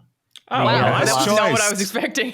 That's a good choice. All right. Well played. He loves a point and click. I love a point and click. There's no requirement for reflexes. Sure. There's no requirement for knowing anything. So, it's absolutely my wheelhouse. And plus, that's an IP from the olden days, yes, which is where I'm from. So, nice. That was a good one. There are worse ones you could have picked, I think. So, yeah, I think so. There are definitely better ones, is what you're saying. Given how few games you play, is there a game you've played in the last little while where you're like, fuck, that was terrible. That was a waste of time. I wish I didn't play that one. We played the Golem game. We did play the Golem game, yeah. It's funny you mentioned that. There is an additional layer of games that I do play, which is games that I'm forced to play for content purposes. And one of those was the Golem game. Yeah. Apologies to Andy Serkis, who I understand is your best friend. That's right. We actually asked him at the end of the interview, did you play the Golem game? And he's like, no comment on that one. He just didn't want to touch it. It has there's a quest that is literally slavery simulator. Who decided to put that in the game? They're like, and then you become a slave as Gollum. Why are we doing that? It's absolutely wild. And it's one of those things where you're like, yeah, it's bad. Everyone's saying it's bad. But, it can't be that bad. Because, you see the trailer and he's running around and it's like, it's Mordor and there's Gandalf or whatever. Yeah. But it is. It's like, it's plays way worse. Horribly. Yeah. It's way worse than anything we could have expected. That's actually the title of my review. I'm like, it's worse than our lowest expectations. And funnily enough, while I was getting ready for the Andy Serkis review, like, I don't know, this probably happens to you guys as well, where you're like just on YouTube and then YouTube recommends your own content to you in the algorithm, Like, and you're like, oh, oh yeah, yeah, yeah. I made that video, and I clicked it, and I'm like, this video is a fucking. Good stuff, dude. Good stuff. Subscribe. Wow. But it did get me thinking about Gollum, and that's as I said, it was that's so funny that you guys actually had to play that. But yeah. I mean, that's sort of Why did you play it? What was the content you just Oh, played? we the were game? looking at Lord of the Rings, the movies, and we have a bonus subscription service thing, and we do video game Let's Plays there. Like at the moment, I'm playing the Jason Bourne video game from 2008. That's the kind of video games that I'm playing. Incredible. excellent. It's got good Yeah, do you punching, wanna- if I remember correctly. Oh yeah, so much punch. It's clunky, like he moves like a tank, like the way that those. Oh my god! I mean, I don't need to explain it to you. You guys are video games. Familiar with tank That's right. controls, yes. That's our new podcast tagline. We are video games. I tried to be a movie guy. You guys were we were trying to figure out when you guys were coming on. You were supposed to come on last week, and then you divas canceled last minute. I went to the theater. That was my fault because I'm tech illiterate. I went to the theater and I saw the Minecraft movie alone by myself because I was like, I want to talk about Minecraft with my Weekly Planet friends. And then you guys bailed, and I still watched saw the your movie. video, but I would love to talk about the Absolutely, Minecraft video. yeah. Yeah, it was good. The Minecraft movie. Yeah. So wait, what's funny is that I think two of you saw it on your own. Jake, I saw it with my kids. You saw it with your kids? That's only healthy. acceptable. And Mason saw it on his own, correct? Immediately after school came out. So I just happened to get the 3:15 session, and it was mayhem. And my impression leaving was that this is a game series that has a lot of young people have a lot of love in their heart for, and that's why they were all losing their minds. Yeah. But I'm told after the fact that no, this is a meme situation. This is a minions, gentle minions people. Putting suits on to go to the thing. Everybody's been irony poisoned and meme pilled, and they're all just going in this cinema Even to go the children? insane. Is that been everybody else's experience? Absolutely. And I would say I feel so bad for the poor cinema staff. Oh my God, because usually they have to go in there with a bit of a broom, and I think they have to bring fucking industrial strength leaf blowers in to these cinemas afterwards because there is so much popcorn and so much shit everywhere because the place has been absolutely a totaled. leaf blower. Just make it the next cinema's problem. Just that That's right. whoever's going to see Black Bag is whoever's cleaning that cinema is like, I got an easy day today. Yeah. Anyway, I say they've had it too good for too long, these cinema employees. I agree completely. That's right. Earning their cushy $9 an hour jobs, 3 shifts a week, 3 hours Stand long. It's around. unbelievable. No, stand around, Film, exactly. get to see all over the it. movies they want. Try Grow up. podcast. Sarcasm. This is sarcasm for people for the larger We really YouTube appreciate your audience. service. Thank you so much. I love the cinema. Thank you. Did you Chris just Nolan, thank you please for say your shoot. service to the? Yes. We love the cinema. So what was your takeaway on the film then? Well, the Minecraft seeing it with movie? kids definitely colored my opinion because my son's having the time of his life. He doesn't really play Minecraft because he's 9, so he knows all the references, he knows all of that, and so I'm turning to him, like an 100-year-old man, being like, "What is this? What? I don't." And he's like explaining it to me, and afterwards I'm like, "It's fine. Like it's not good. I didn't enjoy it, but it's not for me. So whatever." Yeah. But you had a visceral reaction. I mean, it's bad, certainly.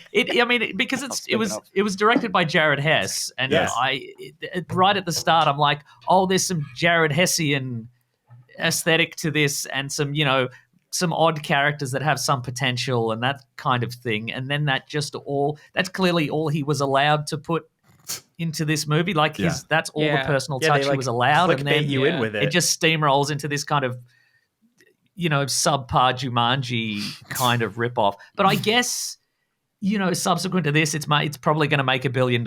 Maybe Jared Hess will get to make a Napoleon Dynamite sequel, but only it's I. That's what Definitely. happens. Minecraft makes $1 billion, and then they go, let this man make Napoleon Dynamite too. That's right. There is a Napoleon Russos Dynamite make whatever. animated series with the entire cast. Does anyone remember that? Is there? Yeah. Was it Yes, I good? think I did not know that. Don't know. Nobody knows. Jake, do you know? I saw it. No, we don't know. No, But you went and saw the Minecraft movie, didn't you? That's right. Yeah. What Exactly. a patron of the cinema you are. It's just Supporting it. weird to be in that situation with the meme thing. I'm like, is this real? I'm a conspiracy theorist now. I think it's made up. I think the studios came up with throwing your popcorn in the air and yelling at chicken jockey because I don't basically, if it's something that I don't understand, now it's a conspiracy theory. Absolutely. That's what I'm going with. It's a George psyop, Soros. absolutely. George Soros is paying kids to throw popcorn. Yeah, in he those would, movie wouldn't theaters. That's what's But happening. why?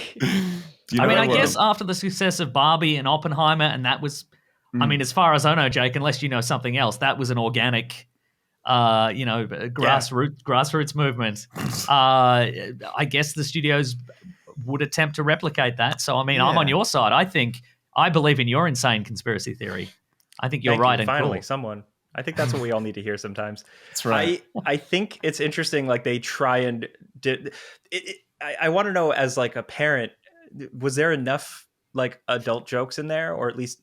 Oh no, somewhat? absolutely not. The only stuff like I really 2, 3. genuinely liked was the weird town stuff. Like they knocked over the mascot, and like there's just some like just odd stuff that you just wouldn't put in a movie, and like this. But when they got into the Minecraft world, they're like, oh my god, if you put a pencil and a rubber and a gun, you make a tater tot launcher. And it's like, okay. 10 minutes in, they blow up they blow up a actual like potato chip factory. Oh, cool. Oh no, we have a wants to special log in. guest. Hey, oh, he's Hold on, I crashing. can't hear. Oh my god, it's a genuine celebrity. Hey, All right, Rahul, how you doing, man? Where you Hey, going? Rahul, good. how How are you you? guys doing? Good, Amazing, thank you. yeah. Big fan of your I work. just Like, wanted to take the opportunity to say I'm a big fan of Caravan of Garbage. It's the best. Thank you so I've been much. Thank you so much. Every app on YouTube and stuff. I love you guys. I just wanted to say hi. Oh, stop it. Incredible. I mean, Midnight Mass, I mean, among other things that you do, it's phenomenal. Like, Oh, I thank you. I assumed appreciate that it. you had a kid because I'm like, look at this guy be a father. Absolutely crushing it. It was I amazing. appreciate it. Thank you. Yeah. Yeah. Are you guys gonna? Would you take a stab at Master Universe I already '87? asked. We were just discussing this. I think we did it when Barbie came out. I'm pretty confident already now did. that Oh I. no way! Fake You're talking about the 80s one, yeah? The Yeah. live action one. Dolph Lundgren. Yeah. Is that on We YouTube? did. We talked about his bottom. We did We talk talked about Dolph Lundgren's bottom because he wears a cape, whereas Yes. He-Man, the animated He-Man, doesn't wear a cape. Doesn't And we're wear a like, cape. well, That's clearly right. he's Yeah. uncomfortable showing his bottom. Oh, there you go. Fake Honestly, fan. foundational Big fan. text for me, that movie. I had that on VHS, and I watched that so many times growing up. And it's only with the beauty of hindsight that you realize how deeply fucked up and weird that is as an adaptation of He-Man. Yeah. Like, it's very unsettling, right? But maybe in a cool way. I actually haven't gone back and watched it, so I feel like I should. When we had to evacuate to the desert for the LA fires, there was like a day where we didn't have internet or something, and we were like, "What? We should watch a movie. What are we going to do?" And by chance, the only movie that was in the Xbox that I brought was Masters of the Universe Nice. from I don't know I 3 keep it years in prior. there. It's my emergency And we were kit. like, "Guess we're watching this then." So we had some gummies and watched Masters of the Universe. I think that sounds liked phenomenal. It was great. It's a fun time. It's a fun film. Yeah. it was I enjoy it. also I'm not going to shout out everyone on that film. Not everybody. I have a bit of beef with one of them, but yeah, it's a great film. Love it. Anyway, I got to run, but big fan of you guys. You too. Thank you so Enjoy much. the rest That's of the podcast. That's it. phenomenal to hear. God, he's like a real celebrity, not an Yeah. internet celebrity. exactly right. I was going to ask, related to being a real celebrity, how is it for your kid, 9-year-old, that his dad is a YouTuber? Like, A movie goblin professionally. It's own- is that a thing? Like, do people ask him about it? No, well, see, because I live in a very boring suburb and nobody cares, like, at all. Like, he knows, like, he's more aware of it now, and every now and then, very occasionally, if I venture into the city, I'll get stopped. But generally, I just, like, people, I don't know, I've had people ask me, like, what are you doing? You're just walking around all day. I see you, like, Yeah. because my hours are just whatever, you know? Get And a job, so- dude. Yeah, I normally, I'll be like, when people ask, I'm like, well, I used to be a primary school teacher, and now I'm a podcaster and YouTuber. And the first question is always, how do you make money from that? Oh, yeah. Like, Yes. it's not Yeah. like, wow, what's that about? It's like, where's your money? How much money you got? Yeah, like, yeah. that's, I don't know if you guys. And also, like, I get the follow up as well. Like, how much do you make? And I'm Like like, Mr. bitch, Beast? how much do you make? Yeah. You fucking tell me Absolutely. your income. You know All what I the mean? time. Like, Yeah. you know, God. I never it's- get that, but maybe it's because I'm comparatively not successful. People are like, oh yeah, that's a thing that you do. I never get asked. I've never had anyone ask That me is how not much at all money I true, make. Alana. It might be. But yeah, I was curious because like every adult that I know, all of their kids are obsessed with the fact that I make YouTube videos. It's actually Yeah. Mike Flanagan's son constantly asks me if I will make a gorilla tag video. I'm like, I've already made one. How many more gorilla tag videos do you need? Which is just like a free to play meta quest game. I'm always He's asking that. How many gorillas? Jeez. It's exactly like Rahul with the He-Man video. How many times do you want Just them like to make Cody, a fake He-Man video? Yeah, that's right. I had another friend's kid come over because he told his parents he wanted to be a YouTuber. He's 12. And they were like, can you just show him how hard it is? So I made him make a YouTube video. And it ended with him just being like, this is too hard. Can we watch Factorio videos on YouTube instead? And I was like, we sure can. Would you just sit him down in front of Final Cut Pro or something and be like, here you go. Go ahead. Yeah. Here's OBS. Yeah, make it. Good luck. Yeah. My advice is always, because I started, like, ours probably took off when I was like 32-ish. It was like, get a real job. Nobody likes an internet personality who started when they're 14 and they've never done anything. Like, and I'm sure there are exceptions to that, I'm sure, but everybody hates that person, or they grow up into a weird goblin. So, but that is the aspirational part. It's to skip real life. Yeah. It's to skip, stocking the shelves at the supermarket and go straight from. That's what I did. That's exactly what Jake did. Yeah. Mm-hmm. But Jake, you're normal. What are you doing? Thank you. You don't know him as well as we do. Yeah. Trust me. All right? But I'm normal, I swear. But off of Minecraft, what are some of what you guys think are the best adaptations that have come out from video games? Yeah, because you guys are doing Caravan of Garbage right now, and you've hit a bunch of video game movies, weird ones, I might add. You didn't just do, your Max Paynes and your normal Although shit. You did Double Dragon. Yeah. But yeah, we started with like the 90s video game adaptations, or some of them. We did Super Mario Brothers. No, we didn't. We've already done that. We did Double Dragon, Street Fighter, and then Wing Commander. And then people voted for Uncharted, which feels like they're not in the same anything, really. That's why you don't let people vote. Did you take anything away from the Street Fighter? I haven't watched your review. Did it age better over time? I think it's good. Okay. No, that's the wrong word. The way you said that really instills a lot of confidence. It's entertaining. Like, it's not a tournament movie. Like, Mortal Kombat, the original. Yes. Hey, I can see you. Is just, it's a tournament movie. Like, it's like, but Street Fighter's like, we talk about it, but it's a G.I. Joe movie, really. That's. I will say that Matt McMuscles, like 2 weeks later, put out a way more in-depth video about the exact same subject, and getting into the nitty gritty. It's just I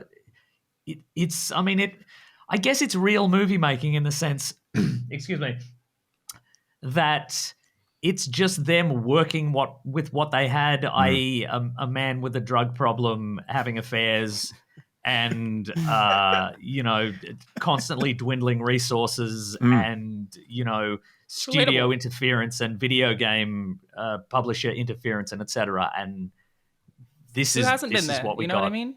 There it is. Haven't we all? You know what? Have you guys done the Monster Hunter movie? No, I have seen it. That exists, though. Yeah. There was actually Ralph and I were on a plane recently. Remember that? Oh, nice. So we were on a plane, and that's right. That's right. Ralph is like one of those guys that'll like speak to the person next to them on the plane. I hate that. So he's having a friendly conversation with a businessman. Yeah, he was like a serious businessman, by the way. He's like, I was like head of IT for Amazon or some shit. I'm like, fuck, all right, fair enough. And they're talking about video games, and he's like, and I'm just eavesdropping, like a loser. And they are going back and forth, and he's like, my daughter plays video games, and she plays this one, you're like running around, you're like killing monsters, and they made a movie a couple of years ago. No, he said killing dinosaurs. And killing I'm thinking, dinosaurs. There's no way his daughter, 13-year-old daughter's playing Dino Crisis or Turok. You know what I mean? Like, I'm like, what the fuck is she doing? There are dozens of us. You fire a rocket into a man's brain and it drills a hole and it spurts all his brain matter out. My daughter loves it. Yeah. The Jake was overhearing, and then the guy asked me, like, they made a movie of this. And I'm like, what the fuck, man? I can't think of a dinosaur game where they made a movie of it. And then Jake turns around and he's like, excuse me, yes, I couldn't help it over here. I think you'll actually find that.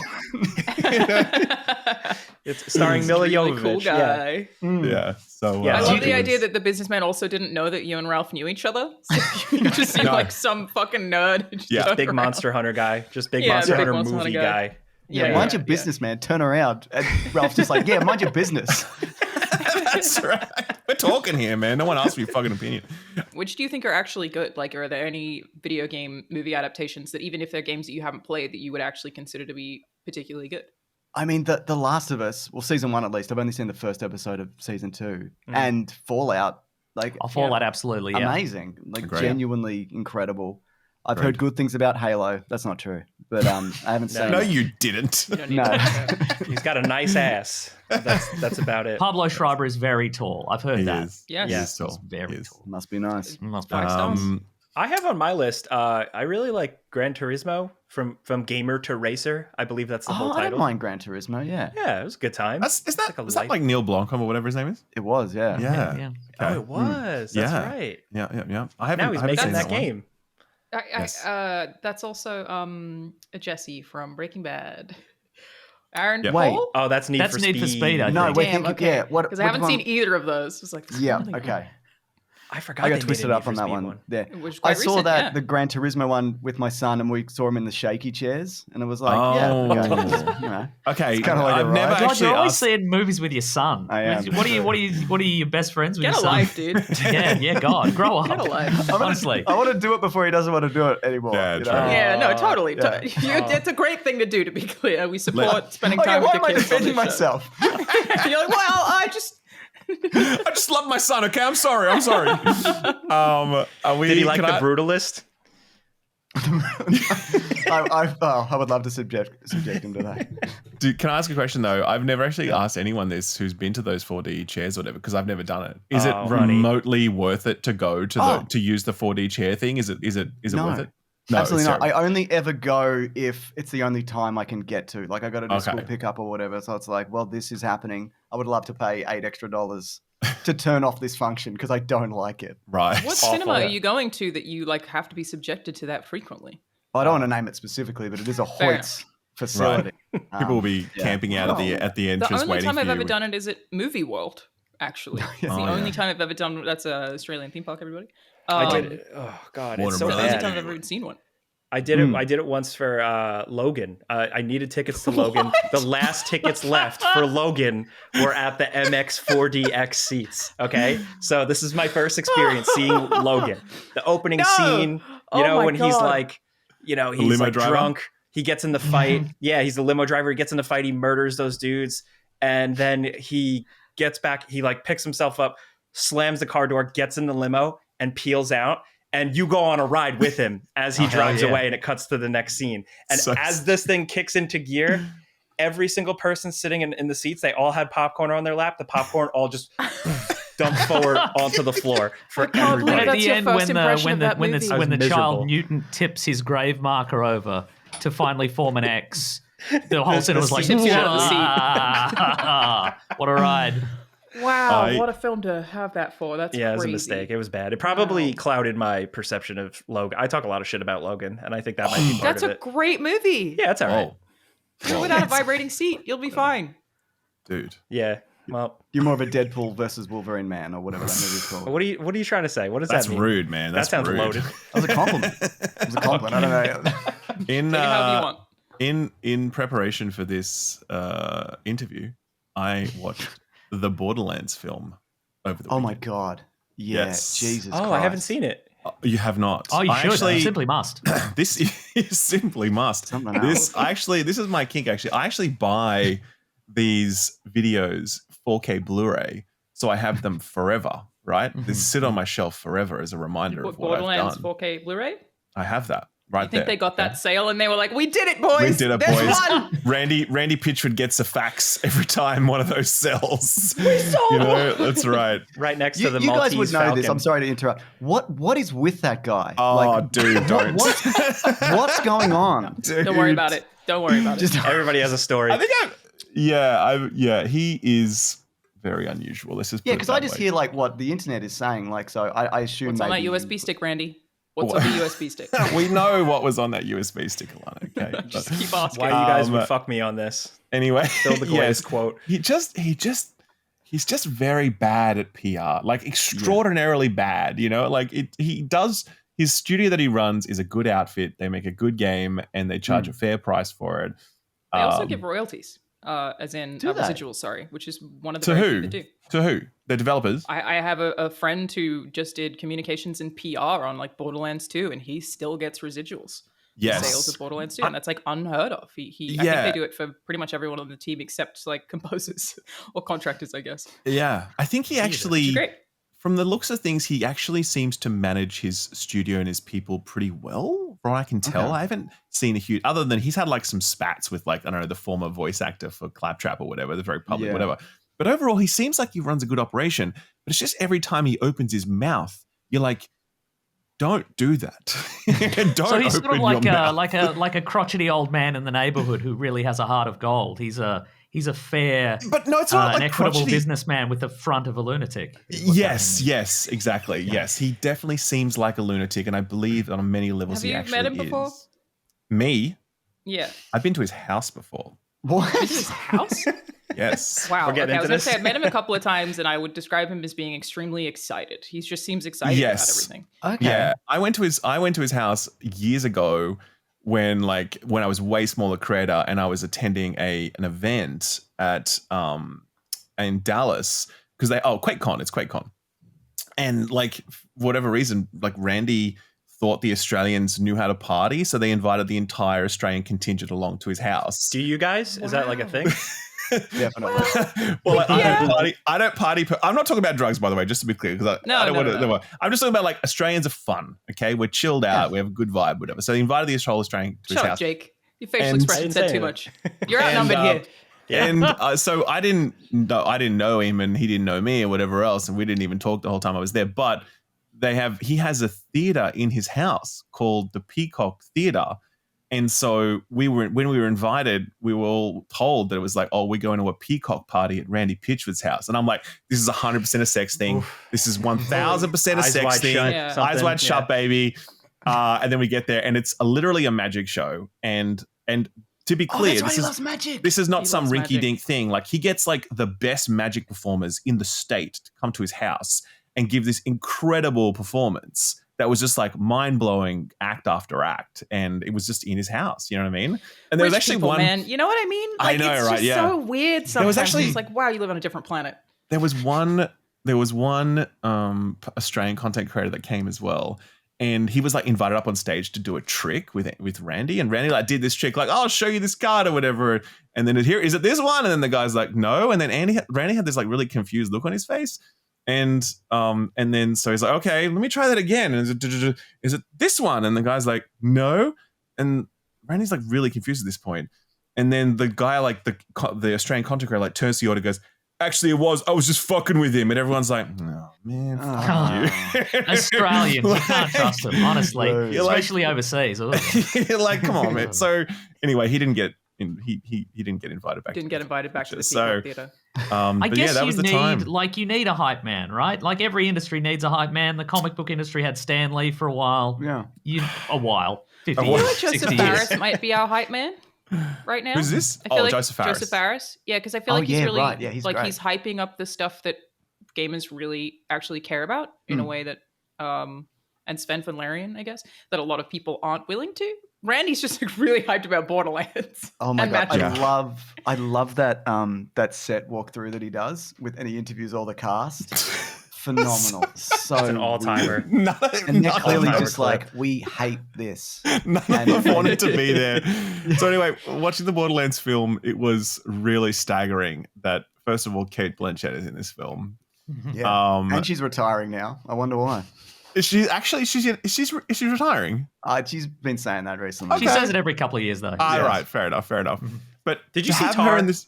Sorry to interrupt. I Did you guys see love Tar. Tar Tar is is so good. incredible, and the pipeline from like watching Tar and the ending of Tar to her in the Borderlands movie is just like a Tar brain is, blast. for people who perhaps don't know, Tar is a video game movie. Yes.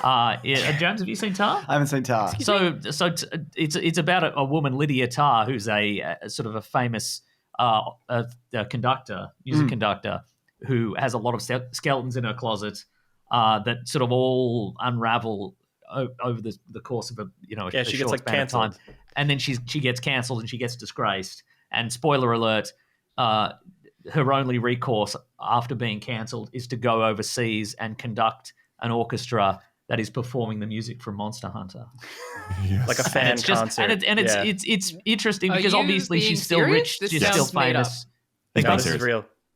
Yeah, this Wow, is yeah. it fully sounds like you're making this up. No, Okay, this is real. continue. This is it reconfigures the entire movie from this drama about this kind of abusive woman to the entire thing is a setup to the best punchline you've ever seen, and it's just she's still rich, she's still got notoriety, but this has destroyed her world, and it's genuinely so fun. can't tell. Are you? This isn't true. I'm not creative enough. I'm not creative enough to make yeah. this up, James. Yeah. This is for real. I thought you were doing one of your famous actually riffs. This is Monster for real. Yep, actually, Monster Hunter. Yep. This the theme song. That's What? fucking crazy. I don't believe you. I mean, And then she's in Borderlands. Then she's in That's it. Borderlands. So it's because perfect. I believe It's- she it's went like COVID poetry, right? crazy. Like Yeah. she went lockdown insane and just signed on to everything. well, some people Wow. went COVID crazy in a different way, so that's that's not so There are bad. worse ways to go COVID crazy. Yeah. Yeah. Absolutely. I someone was describing Field of Dreams to me recently Okay. before I had seen it, and I was like, that can't be That's true. made I up. was like, what is it, a baseball movie? And he was like, well, I Sort was of. like, what is this? And he was about like, your yeah, well, so dad? the ghosts of the baseballers, and I was like, none of this is true. No. Yeah, And then I watched it and I was like, holy shit, what a film. Great film. It's all in the It's execution, insane. No bad Beautiful, ideas. beautiful movie. So could Just you guys sounds give made us a up. little preview of Uncharted? Like your thoughts on Uncharted? Because I saw Uncharted and I was like, yeah, I guess like the last 10 minutes were kind of cool. Yeah, it's. I find it because it apes so much. It steals so much from the games, but in the wrong kind of order. And it's young Nathan Drake, but he's sort of a man, and I don't know, man. It's not great. Thoughts on casting Tom Holland as Nate? What do you reckon? Good casting or not? I mean, he's as a young Nathan Drake, yes, but he's never going to grow into. He's always going to look young. He's always a, gonna Needs to be become 5'4". big. Yeah. How does he get big? Yeah. And I like Tom Holland. I think he's very cool.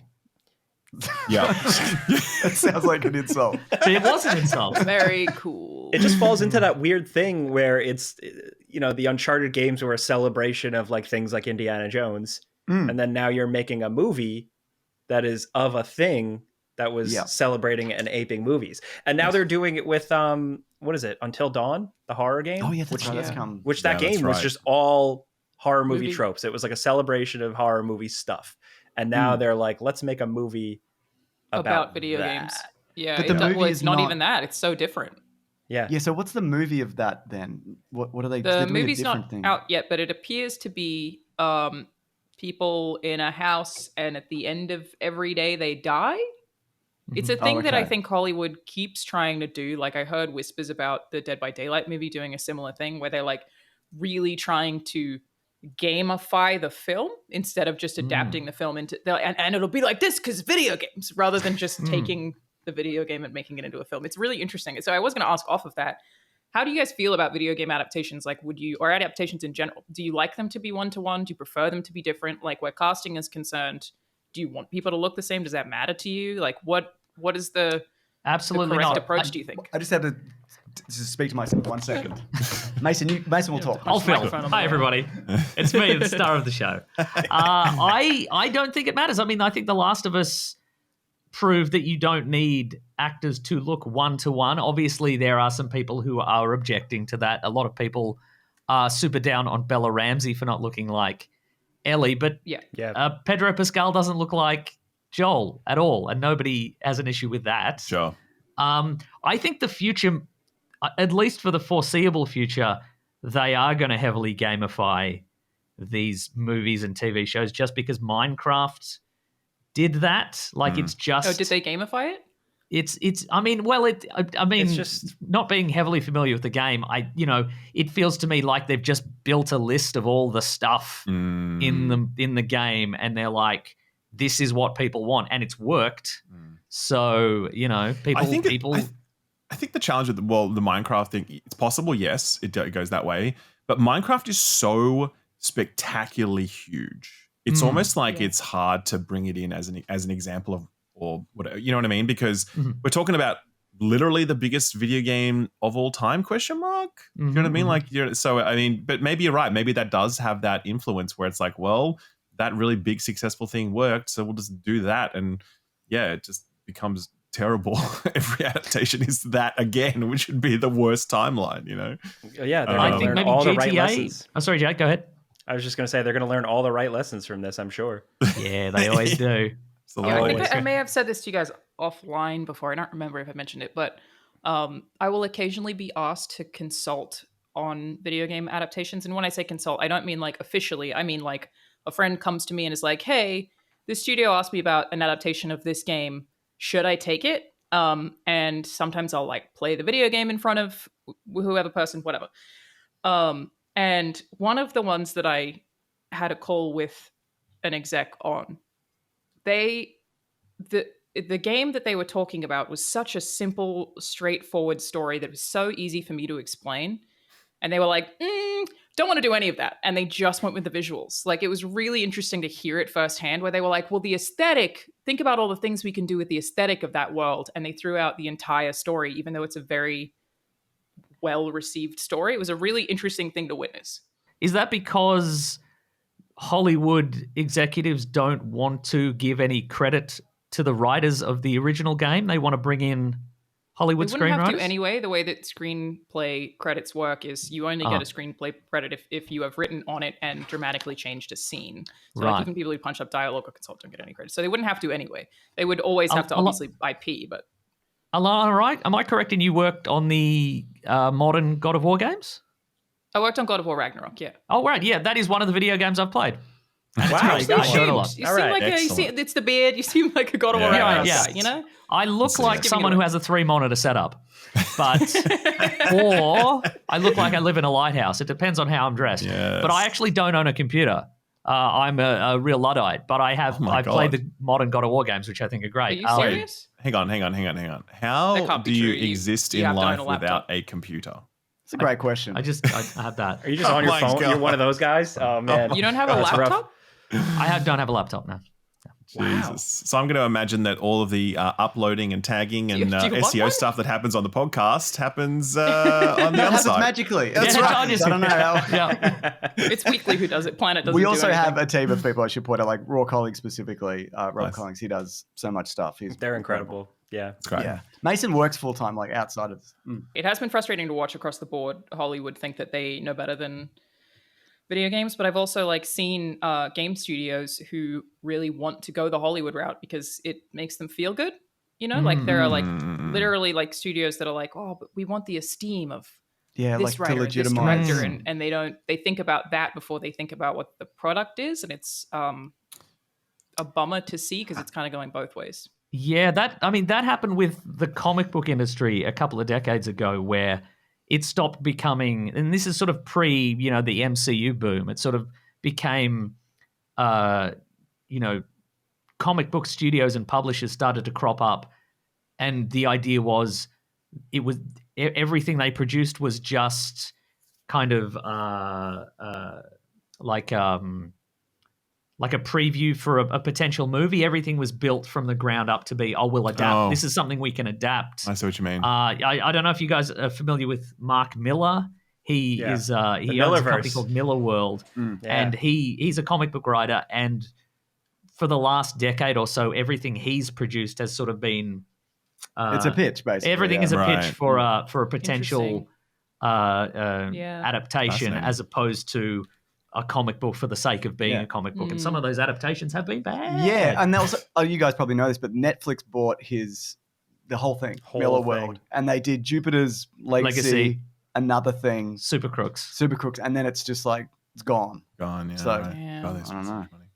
It is an interesting challenge of I have another friend who's a writer who's been doing that exact thing where he wrote a book and tried to sell the book in order to get it made into a screenplay, because I guess it's really hard to get original screenplays made right now. So that's the avenue, is people are told to make IP first. So if you can make it a book or a comic book or something, and then you can make it into a movie. But yeah, there's so many complicated things, like who gets to write it. And like an interesting thing about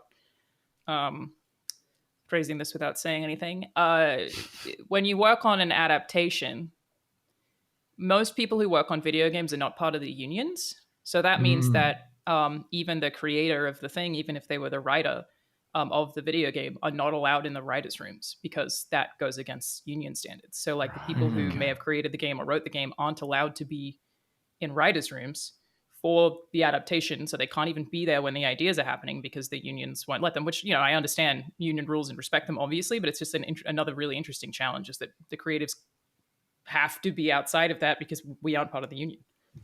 God, that is Interesting. wild. Yeah, right. Question. Has there ever been a video game adaptation that is better than the source material? Look, this is probably controversial and it's probably not even true. Go But on. I think The Last Blood of Us... Rain. Oh. Blood Rain, yeah. Obviously. Go Postal. on. I don't know. I think The Last of Us Season 1 is... I don't know if better, but it's... I think it's a very interesting and in some ways better adaptation because you can tell certain stories that you can't do in video games. Like you're not going to do the Bill and Frank hour in the video game. The Bill and Frank hour. Yeah.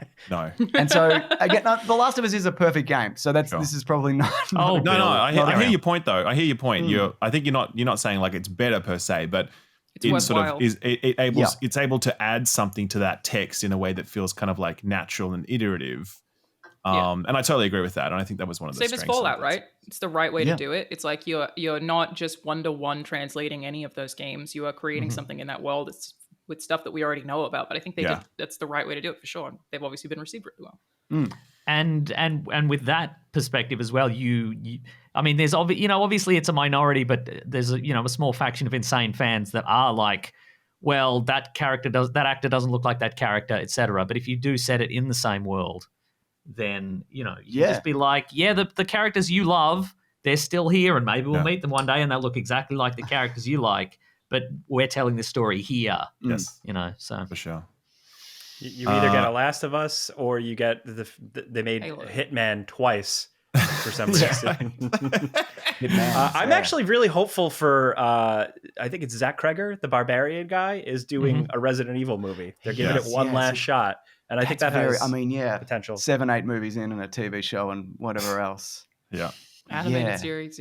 Ralph, did we ever get how you felt about Borderlands other than you couldn't believe the cost? I loved it. Cinematic masterpiece, 11 out of 10. Thank you, great. So That's what I expected. That's why I'm so glad I bought it. I'm going to frame the 4K and put it on my shelf. Yeah, you should. That's definitely already worth get Randy double. to sign it first.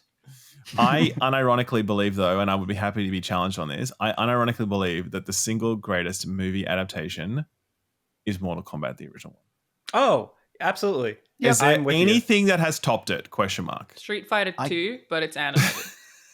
Non-animated because you can. Okay, not animated because they are films, of course, but they are not a real medium. I agree. I'm with you, Ralph. Ralph said it. You disagree.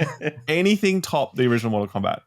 I don't think there is. I mean, the new Mortal Kombat didn't even have a Mortal Kombat in it. Bro, I hated that film. I hated that film so much. Everyone's like, it's really good. I'm like, it's shit. There's nothing going on. This is so boring. I hated that film. It does have, who's that Australian guy in it who plays Kano? I think he's phenomenal in that. Yeah. You're right. He was fun. Yeah, he is the one good part of that because he just fully leans into it. He like chews on every line. He's great, actually. You're right. There were some he bad crushes performances in there for sure. I will say one of my friends used AI to make the Mortal Kombat 1 movie 140 frames a second. And that might be better than the Mortal Kombat movie. It's insane. You watch the whole thing. Every time there's lightning, it doesn't know what to do. So you just kind of like, incredible. No, that movie is genuinely very good and very fun, and I think that's like part of the problem is maybe too many of them try and take themselves too seriously. Or I think it's also hard to adapt like I mean, I think the Mortal Kombat games also get into this pattern when you're making a fighting game story. You have to write a story where they all fight each other. Like, yes, and when Mortal Kombat becomes more cinematic, and you see it with Injustice and whatever. That's hard. Like, how do you make 18 people fight each other? Like, it's a hard thing to kind of. Absolutely. Yeah. No, I agree. You're absolutely right. It makes it definitely Mortal Kombat. Like, it was like I also think like at the time it was like I was young, but it was like a cultural moment. Like it was like it hit at the right time. It did. And the song was like the biggest thing in the world. It felt like the biggest thing in the world. And then Annihilation. Oh my god! Yeah. Oh man, that would talk about that's a drop off. That's with the robots, like you said, it was exactly the right time. Like that was 95 was like peak Mortal Kombat, whereas the Double Dragon movie, which we just talked about, came out in 94. And nobody's playing Double Dragon in 1994. They're playing Mortal Kombat. You know? Yeah. No, but that's that's a funny trend right now, where like every week I do a news show and I'm always reporting like new adaptations that get signed. And it's like, they just announced they're making a fucking movie based on Pitfall or some shit. It's like, what? Why? What do you mean? Desperate for it, man. It's crazy. It's all Story Kitchen. It's that one outfit who's just like gobbles up all the rights they can get to everything. And then I guarantee you they'll end up making like one movie out of the 30 things they've signed. But, I mean, because we've got Wikipedia open of like things in development, and they've got like Watch Dogs, like Death Stranding, which might happen. Dredge. Ooh, Dredge. Yeah, Gravity Rush. Like it's. I played Dredge. Dredge is good. Good choices, man. Yeah, I actually reached out to them about that. I was like, "How's that going?" No response. No, they did reply. It was very positive. Okay. They just colorized the lighthouse. Mortuary assistant. That's it. That one, and I was like, "Oh, that's a really good one to do." That is still, I think it's like in production now, but is tough because I feel like it's so similar to a movie that already came out. Was it Killing of a Sacred? Nope. Sacred Deer. Nope. It is that. That's the right movie. I think so. No idea. It's like such a similar premise that it's going to be interesting to see how they do that because that game is like so adaptable for sure. You're right. Dredge is got lighthouse potential. Probably less farts. Willem Dafoe in Dredge works. Oh, that'd be cool. What he's a year the guy. he's had. Yeah, he's the dredger. God, He's and the incredible boat. in everything. He's just killing it. What a guy. Well, I think with that, it's a good way to wrap it up. James, Willem Mason, Dafoe. We never found out how Ralph felt about Borderlands. Oh wait, yeah. Can you give us the fucking final word, told you, cinematic brilliant, and you said- masterpiece, 11 Okay. out of 10. How Okay. many It's times so- do I need to say it's the perfect I film? just don't believe you. It's so cynical in like this is clearly Guardians of the Galaxy. If you just botch it, like it's oh god, like this Guardians is of the the road Galaxy, but character, and this is fucked. the funny one, and this one doesn't understand sarcasm or whatever. It's Yes. Yeah. And just the gags were just like, here we're going to pause the movie for 3 minutes while Claptrap takes a shit on the, and that's the peak. That's the funniest thing this movie has to offer. And P.S. It's not at all funny. Like that's I found it just really boring. Incredibly and that's, boring like, movie. Worse than a bad movie. Megalopolis, controversial film, not boring. no, Not boring. exactly. They should make Not a at game all. on that. Megalopolis game. What is Incredible. SimCity. what is it? SimCity, but it's orange. SimCity, but Times. weird. But it's orange. I know we're heading off, but I think that's interesting when movies are adapted because that used to happen all the time in like the 90s. Not even True. in the 2000s, you get an adaptation of a GoldenEye, movie dude. into a video Yeah. game. And there's that, you guys will know this, but like that Terminator game and where they're making Terminator 2, but like as a proper side scroller, what you can do now with it. Is it called No Fate? I can't remember. Yeah. That The game Riddick is like game's awesome. it's like I my actually- dream as a kid. Mm. It looks incredible. They're just doing it for you, Jake. They may Yeah. be. I watched your video on the Matrix where I'd never played the Matrix games, but I watched you guys play the Matrix. I assume that you're Path of playing when Neo. you're doing those. Oh, yeah. Yeah, and that was super fun. There's a whole bit about a train station boss fight that I remember you talking about. Yeah, Like yeah. you have to like knock someone in front of a train, perfect timing, and it seemed so obtuse. But that's like some of that stuff about those older video game movie Yeah. adaptations where they had a lot of those quirks that make them charming now, I think, because now they feel a lot more lifeless or soulless. I could see a Megalopolis FMV game like back in the day. You Oh, bring Adam yeah. Driver back in. No, but like You that know, kind of, and- but like that kind of like Monkey Island art style, like a point and click Megalopolis yeah. game with that classic, really like Monkey Island 2 art style would be super good. Hopefully, hopefully Francis Ford Coppola has some cash left over and he can greenlight He's this. just got to sell No, another. the vineyard's vineyard. gone. Yeah. That's it. That's a wrap. That's rough, man. I feel bad. Well, I'd love to have you guys back again. We talked about video games being made into movies. We should have a conversation kind of about movies made into Oh, absolutely. video games at Yeah. some point. But what do you guys got going on? Where can people find you?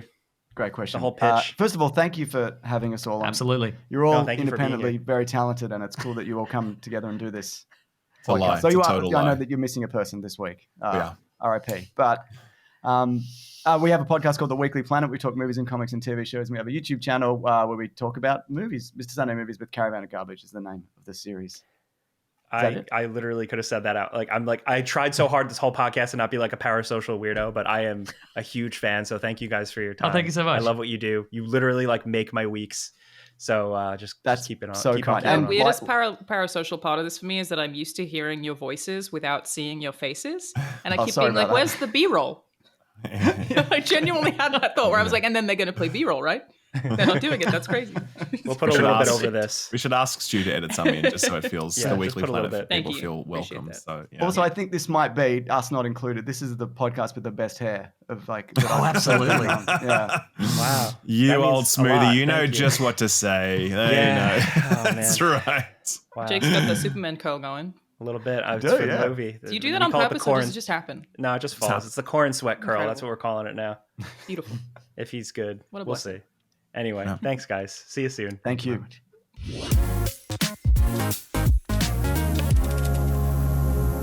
How was it hanging out with them and chatting with them after being a fan for so long?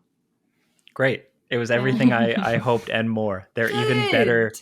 They're even better in real life. And I'm just always so impressed how funny on the fly they are and how well they gel together. Mm. And just to see that in real time was great. Don't meet think your I heroes, said- but actually do.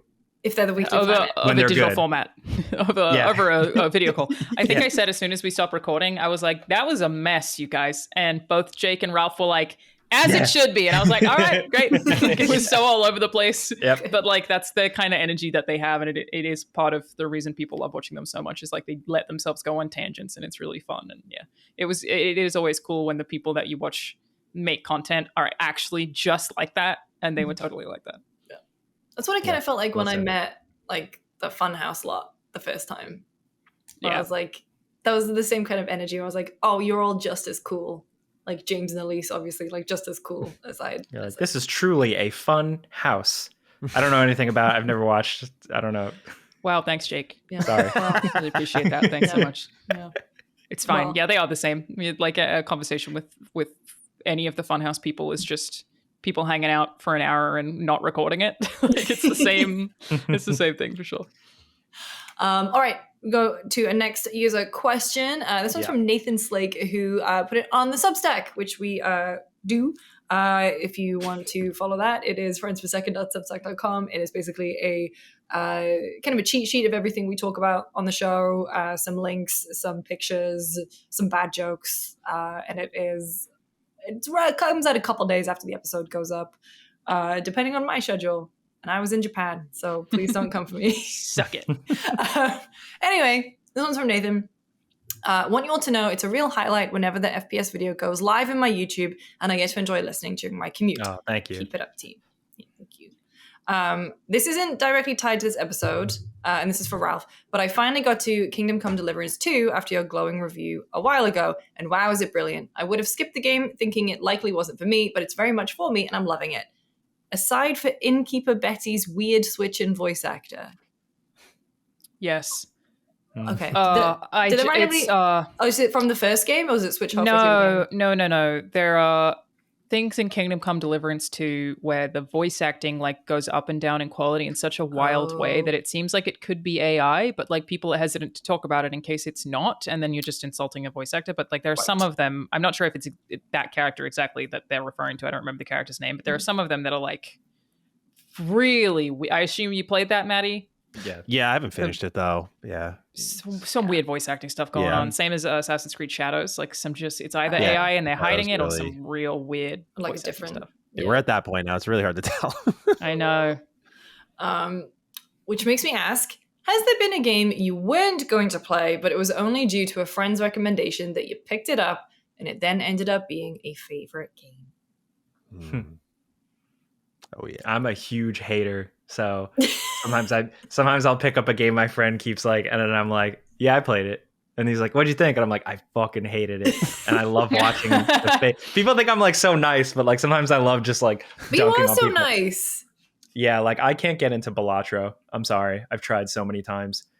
And I also can't get into all your smart people games, Lucy. Like Lorelei and the Laser Eyes.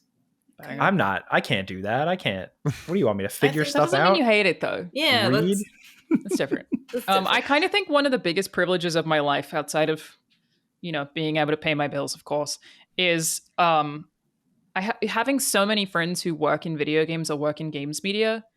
That's a thing that like not everybody has, and I feel like I kind of try to remember that sometimes, that I don't read reviews at all. I just ask my friends who are reviewers, and I love that because like there are people that I know that I have very similar taste to. I don't remember I've said this before, but I know that Tam and Andy specifically, I will generally align with their reviews. That's Timur Hussein, who's on Giant Bomb and GameSpot, and Annie Cortez from Kind of Funny. And I will often agree with them on things. So if I'm not sure about something, I will message them and be like, good. And if they say yes, I'm like, great, we've done it. And it's just so nice to be able to ask friends. So I would actually say that like, that happens to me regularly. There are things that maybe I don't like a trailer for or I'm not super interested in. And then one of my friends who is a reviewer or plays a lot of video games or plays video games professionally will end up being like, actually, it's awesome. And then I'll play it and like it. I think that happens more often than not. Like that was most recently Eternal Strands. Ended up putting like 80 hours or something into that game. And I wasn't going to play it. I thought it looked okay. And then I destroyed it. And that was just based on the min-max people telling me it was awesome. So I do it all the time. And Matty, what about you?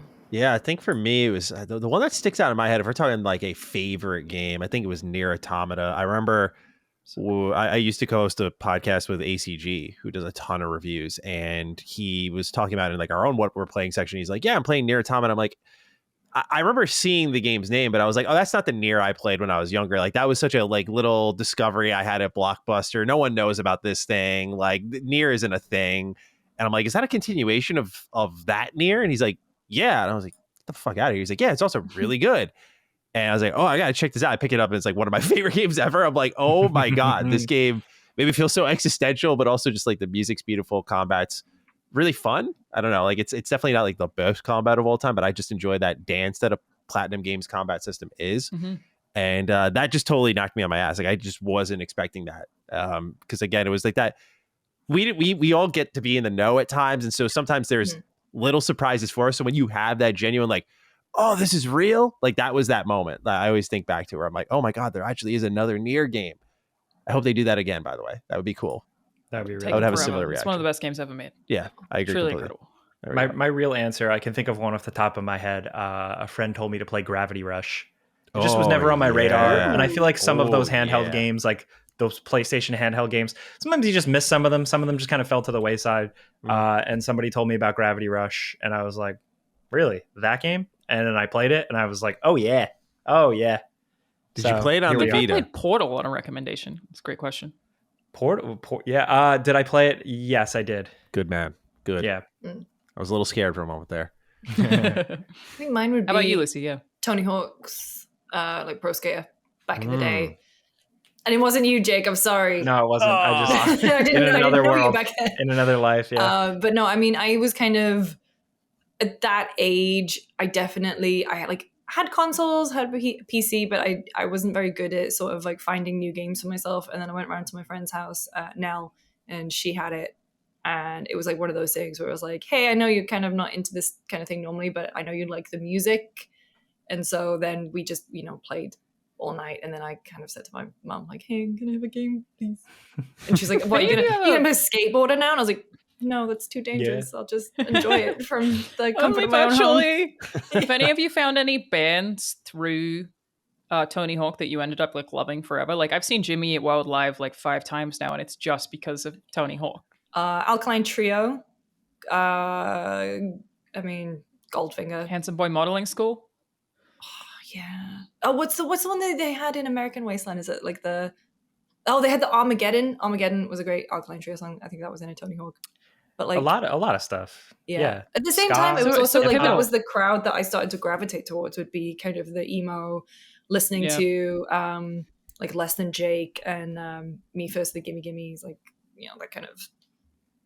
So I guess it kind of all comes together in like a nice way. Yeah. I feel like that doesn't happen so much anymore. Yeah. No, it doesn't. My Spotify is so like video game brain rot that like all I listen to is just video game music for the most part. It's this normal people music. Tony Hawk. I listen to the Mass Effect soundtrack so much. Yeah. Like it is such good music to work to. But I guess I had the same thing with Guitar Hero, right? And that was a huge one. Rock Band. That was like another moment where there was so many bands that my dad, bless him, had desperately tried to get me into. And then I was like, well, I'm playing it on a plastic guitar. What can you do in video game format, Dad? Yeah. And now I'm listening to, I don't know, Cream or whoever. So yeah. It was good for a lot of weird stuff too. Like I listened to like the 90s station in my car, and Matthew Sweet girlfriend will come on and I know every word to that song. And like, if I'm in the car or something, they're like, "Why do you know this?" And I'm like, "Guitar Hero." Don't worry about It's it. the only reason why. It's like part of why I'm excited about GTA. Give me those radio stations. I'm good to go. Let's do it. Definitely. Can't wait. I do. Speaking of GTA, to cap this off, Nathan, this is a great question. I just want to say, it's important to listen to your friends, because back in the day, my friend rented Grand Theft Auto 3 from Blockbuster and was like, "This game's so cool, you should play it." And I was like, "Nah, I saw it in that magazine. It looks kind of weird." And now here we are. Wow. So yeah, so my big up Nathan. Shout out Nathan. way off. Oh, It's great, actually. He was right. He was right. Again, I think so many of my favorite games are probably things that people recommended to me that I can't even give you one. Like, it's just yeah. I'll listen to people that I know way before listening to the internet and could not recommend it more highly. Especially, like, people get mad about reviewers having different opinions. My suggestion is always find someone that you tend to align with. Not a website, not an outlet. Find one person who you tend to agree with and then read their reviews. And I think that's like a much easier way to actually cut through what you will and won't like. Yeah. Well said. I agree. All right. Well, thank you for your question, Nathan. I think that's a nice segue into what we have been playing. Matty, I'll go to you first, because on top of Oblivion, Expedition 33, you've been playing. Yeah, another game, man. Okay, so got this game right here, Last Defense Academy. Now, we got some background here. I got to get into the backstory, because I think the backstory is honestly more interesting than any video game talk I could throw out. Give us the lore. Yeah. So, are you guys familiar with the Danganronpa series at all? Visual novel series, murder mystery in high school. Okay. Yeah. So, love that series. Just really crazy writing, crazy plot twists.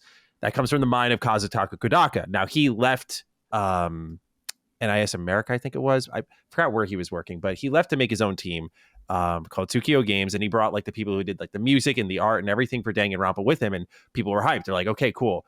What are you going to do next?" And because V3 just ended in a spot where it's like, Danganronpa's done. So what do you do next? And just to be frank, like every game since then has been not as good. And I've tried to love them, but it's just like, we talked about that legendary status earlier. It's like, man, are my legends falling? And since then, everyone's just been saying, like, why don't you guys just try to make Danganronpa again? Because they kept making these games that were flirting with Danganronpa. So they announced this game called 100 Line Last Defense Academy. It's in a high school, just like Danganronpa is. It's this like, all these students are trapped and they're these colorful personalities. And they're like, okay, they might actually be doing it. But then the marketing campaign spun up. And the most interesting thing about it is that Kodaka had said they took out like a loan and everything, and they went like bankrupt over this game. He's like, his marketing campaign has been like, if this fails, he's like, this is my best work. I will be retiring if this doesn't do well. Like, he has got on record multiple times just saying like, I'm retiring if this does not do well. Like, he's just done. So I'm just like, wow, this guy's really putting it all. Whether he's serious or not, I don't know. The game reviewed really well, like 87 on OpenCritic. I'm like, okay, cool. So I check it out, and like the too long didn't read is like, it really is this Danganronpa tactics game. Like, you end up in this high school, and the game's a bit of a metaphor for, I think, the situation the development team was in, because they're trapped in this location. And there's this thing surrounding the building called the Undying Flames, which are like shrinking around them. And I'm like, okay, I kind of see the situation you're in and the game. I drew that line. Nicely done. The main protagonist has a sweatshirt that literally says like, I'm experiencing too much dread to experience happiness, or something along those lines. Like, so yeah, just like really fucking out there, dude. But it's a hilarious game. Like, it's a hilarious game. Some wild writing, some wild one-liners. But in the mixture of all of that kind of like Danganronpa school exploration stuff is a pretty solid tactics game that I've been playing. I've had like 3 hours in it now. And it's just like a really good time. And it's like, part of me is kind of counting on it being a little mid, because everything around me has been so great. And I was like, well, I certainly could use a game to skip at this point in time, not to prey on your downfall, Kodaka, but like I could use a little bit of free time out here. Brutal. And then he comes out, and then I start reading online like, oh, there's 100 endings and it's a 100+ hour game. I'm like, fuck me, man. All right, I'm going to get it. So, yeah, I've been playing that. It's been really fantastic, though. But like I said, I think the story behind the game is more interesting than the actual game itself. I think it's so hard to sell people on Danganronpa, because it's just like the particular type of weird that it's like, if you're into it, you're going to love it all. But like, if you don't, I tried to convince my co-host Lord Cognito to check it out. And he was just like, I got to the second trial, Matt. He's like, I couldn't do it anymore. I was like, all right, you tried. but The I adore art it. style, yeah. I mean, it definitely looks similar to Danganronpa in a bunch of ways. Yeah. Like the lighting's really similar. This looks really cool. I actually hadn't heard of it. Yeah. Yeah, me either. Yeah. Well, y'all heard of it now, so don't make sure my man Kodaka doesn't go into retirement. Check out Last Defense Academy. What a great year for video games already. Yeah. Yeah. Yeah. Jesus. Yeah. It's everything's overwhelming. clicking. Yeah. And that just came out this week? Yep. Bloody This came hell. out today, and they had Really like a cool. huge demo for it that was basically a big chunk of the game. I love what game demos are doing lately. Like this was just like a huge piece of the game. Metaphor they're like, here's 10 hours. I'm like, are you serious? Yeah. That's Bring 'em back. awesome. Yeah. I just love Did what Metaphor demos do are a doing. thing where someone unlocked the whole game though? Because they just Oh, really? no, did I make that up? I thought someone accessed Metaphor. I believe it. early. That's or it might why have been Persona. I can't remember. I don't know how that works on the back end, but I always wonder about that. I'm like, what if someone just creeps through, plays. you know? That happened with Batman Arkham Shadow, remember? Oh yeah. Did it? It was just Oh, well, no, because live, like, a someone day put it early. live early on the store, right? And so it just Yeah. like pre-downloaded for a bunch Yep. of people. Oh, They I were hate like, to see it. well, thank you, Matty. Alana, what have you been playing? I'm so obsessed with blueprints. Welcome. My boyfriend had to like basically have an intervention. Like he genuinely went. He unironically went, "Do we need to talk about this?" And I was like, and I basically did the thing that most people do when they have an intervention, where I was like, "No, I'm fine." Like I genuinely reacted defensively to the amount that I'm playing this game. Like he said he was like, it's been like living with a brick wall for the past week. It was like such a good line. Oh my god. It's like you're absolutely right because it's all I want to do. It's ruining my life. That means you just got to finish so it. much, dude. I really thought I would have, man. And here we are, like, rolled credits, I don't know, 40 hours ago. I'm 65 hours in. Like, oh my God, I love it so much. And I'm so glad that it's as good as it is after everyone told me how good it was. Like, it just keeps getting bigger and bigger, right? Totally. Like, mysteries to solve, threads to pull at. I'm not even trying to solve all of them. I'm just trying to solve the main ones I know about, like I'm not even, there is some like RNG struggles as you get to the point of the game that I'm in where like I am sometimes just waiting on a room, but I don't mind that. It doesn't make me annoyed. I have enough puzzles at any given time that I kind of base what I'm going to pursue based on the RNG. So I'm like, okay, I got a couple of these. Let's do that particular thing today. And it works out most of the time. But yeah, my notebook's like 40 pages long of like madman ramblings, and I just keep convincing people to play it. So now every time someone new plays it, I'm like, text me immediately everything that you think and anything that you want to talk about. So like James Willems has been texting me, Jacob Fullerton has been texting me, my friend Ethan just started playing it. Like it's just everyone I know, and I'm like, well, just talk to me about this game at all times. It's so well designed. I just I love it, and I love the community aspect of discovery behind it too. It's just been so good how little people are spoiling things for each other. And I will say to anyone who hasn't played it yet, do not Google anything. You really don't need to. Like, you will find clues as you keep going that will solve things that previously didn't make sense to you or you thought were unsolvable. They're not. You will find an answer if you keep playing to the thing that you thought you wouldn't or that you thought you just didn't get. It'll explicitly lay some shit out to you as you keep going. How brain busty is it? I asked this because I kind of got filtered by Outer Wilds like a year and a half ago, and I just like I just like fell off of it. Like I couldn't hang with it and figure it out as much as I would have liked to have. So how, like you said, 40-page notebook here. So this is like pretty intense stuff. Yeah, but the notebook is me listing notes. It's not me figuring things out, kind of. Like, so there are some things that are really hard. There's one particular room that I had to have help with, and I don't know that I ever would have solved it by myself. I did ask friends, and then they gave me hints, and I managed to solve 2 parts of it. But the other 2, I don't know how I ever would have figured it out. So obscure. But the notes are really just you tracking things so that when the thing comes up again with another clue, you can reference it.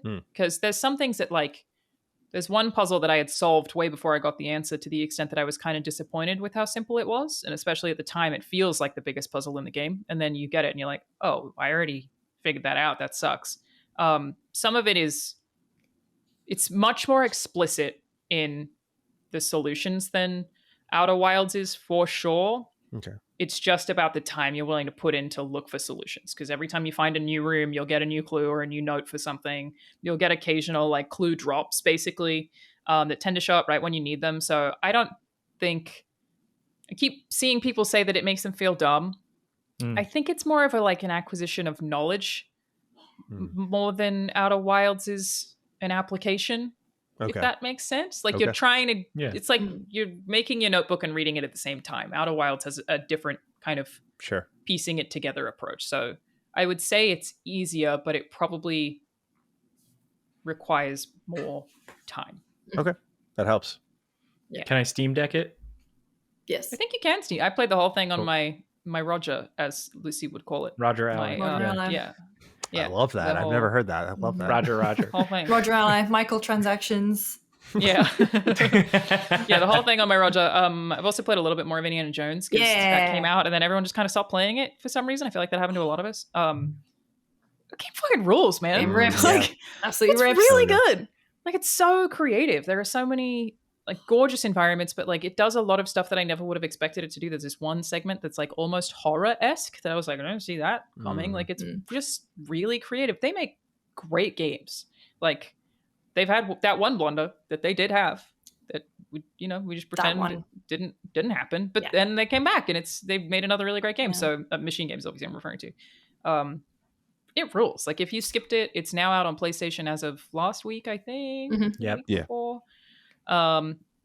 It's delightful. It's just a really good game. I feel like the conversation died really fast, maybe because of the timing, or I don't know. Because it was just before Christmas, and everyone was like, tough. "Well, it missed award season basically," and then do you think it'll get nominated this year? Because it's technically for Game Awards, it would be eligible, but it's it's in such tough competition. I will put it forward. I think it will at this rate? show up. I mean, actually, good point at this rate. But I think it'll show up in some categories, but so. It historically, I think it's tougher for those games to have that. People just forget. Yeah. That leg, unless they do some kind of DLC or a DLC, or just kind of push towards the end of the year, towards voting season starts to happen. But it is so good. I think they do have DLC planned for it, don't they? Ooh, do they? Maybe, I don't know. I think there was a pass of some kind that they were selling with the game. I can double check, but Phil Spencer also had just recently kind of said that they were happy with it and that they would, potentially make another at some point. So. Yeah. Order of Giants. There is going to be DLC. Yeah, cool. Yeah, okay, glad to hear sick. it. Maybe You got to punch. You got to be Indiana Jones. And you got to punch more big men before they go like this at you. Yeah. I was just thinking, because this whole week. First of all, I found out the Pope died from a shit post in my chat with Jake and Ralph, and then Conclave going to streaming, and so I guess funny. you could start Indiana Jones because it starts off in the Vatican if you really want to get incredible recreation. Yeah, Pope pilled. Very good. Yeah, it's very good. Everybody's trying to get Pope pilled. Pope pilled. Jeez. Jake, what are you playing? I got nothing other than Oblivion and Expedition 33. That's what I've been really focusing on. So yeah, me too. Well, should we move on to show and tell then? Matty, I'm gonna come to you straight away because you just wrote all caps my garage. What does it mean? So it's been something that I've been wanting to work on for a while. Tax returns came in, and it's time to start updating parts of our lovely home. So I've always wanted a little workout center in the garage, and it is so bare bones beginning, but I'm so happy with it. So literally drilled a TV into the wall. So it's just hooked to a stud, just floating there. And then I used to have, when I had a studio space, an under the desk treadmill. So we just took that, put that in front of the TV, took the Peloton that I bought a year ago, put that in front of the TV. And so I got this little cardio center. Every day I'm doing this 30-minute interval walking and then going to the bike for another 30 minutes. And I'm just watching Full Metal Alchemist Brotherhood while I'm doing it. It's Nice. Hell yeah. awesome. Yeah, it's really awesome. So I'm enjoying my garage a lot. That's if I'm not playing Oblivion and I'm not playing Clair Obscur, I was in my garage just walking and sweating and Have you ever done I did this when I was in high school. I would play Gears of War while on the treadmill. You tried video game cardio? I want to, because I'm that would be so efficient for me. But I'm terrified to, because I feel like I'm going to fall. I feel Peloton it could work, right? Peloton, it's okay as long as you're right in front of it. As long Yeah. as you're just walking forward, you're okay. Like I had one that was like slightly off to the side, and yeah, if I would get carried away, then I would like start walking in the wrong direction slightly. Yeah. But it makes time go so fast. Yeah. I learned from a friend of the show, Brittany Brombacher, who had suggested turn-based like RPGs, like JRPGs and stuff. Yeah. Crush JRPGs while exercising, Smart. and that's more. I found that more doable. Yep. So Also, I'm behind on this fun- wave. We've all been doing a little cardio gaming, and I'm slowly adopting. I also have the under desk treadmill. I also so have the under desk treadmill. Okay. regularly Put the work and Switch, walk, right? Set the Switch up, but then you can have the two Joy-Cons just like by your side. but, and you can control, like, Oh, wait, that's big Genius. brain, dude. Fuck Built for- yeah. huge. But how Yeah, are you look like how in shape Brotherhood? I am. I'm Unless you 15 see it episodes in, and I'm it's a slow mover, but I'm just kind of enjoying the ride. You know, it's a little, I don't know, corny's not the right word because that sounds like derogative. Like I'm It's not very saying it's bad. earnest. Yes, It is. Yeah, It's that's a very good word. cute. Yeah, it's cute. While also It's- being horrific and horrible. But yeah, it's got these moments where it's just like we're gonna just gut punch you, and then it's got these moments where they're trying to be serious, but then someone calls Ed short, and he just loses his mind, and that's so it's great though. I've been having a lot of fun with it. It's my first time checking it out. I don't know how long it is, but I'm just like every time I'm in the garage, I'm there for like an hour, so I bang out 3 I think episodes. it's only like 25 episodes. I don't think Oh, Brotherhood's really? very Brotherhood, long. yes. Oh, it's not one of those crazy ones. Let me Like, check. No, it's 100 not like episodes. multiple. Yeah, I always get multiple nervous seasons. Googling stuff because I'll see like pictures, and it's like, you know, Yeah. people being casual with memes of like, here's the final Spoilers. boss who's dead. yeah. 27. There you go. Yeah, Oh, you're really? Don't Google it. I mean, you're past the episode that everybody memes on the most, which I think is like 6 in Brotherhood. But yeah, I actually got it removed, but I had a Full Metal Alchemist tattoo for several nice. years before I got it I removed. love the little title card transition with the Full Metal Alchemist. So good. Yeah, I didn't know it was that I short. feel the same Okay. about Danganronpa. I love that Danganronpa. Yeah, like that. Something yeah. about that is like soothing to my brain. Yeah. Like every Cool. time they do it, I'm like, oh, there it is again. Yeah. Well, hey, Love maybe good it's like sound. Last Defense Academy. It's got like every sound effect, everything, music from Danganronpa. So Hell yeah. Again, Salt. I'll play it. Maybe it'll end up being one of my favorite games. Thank you, Nathan. it's Great on question. track.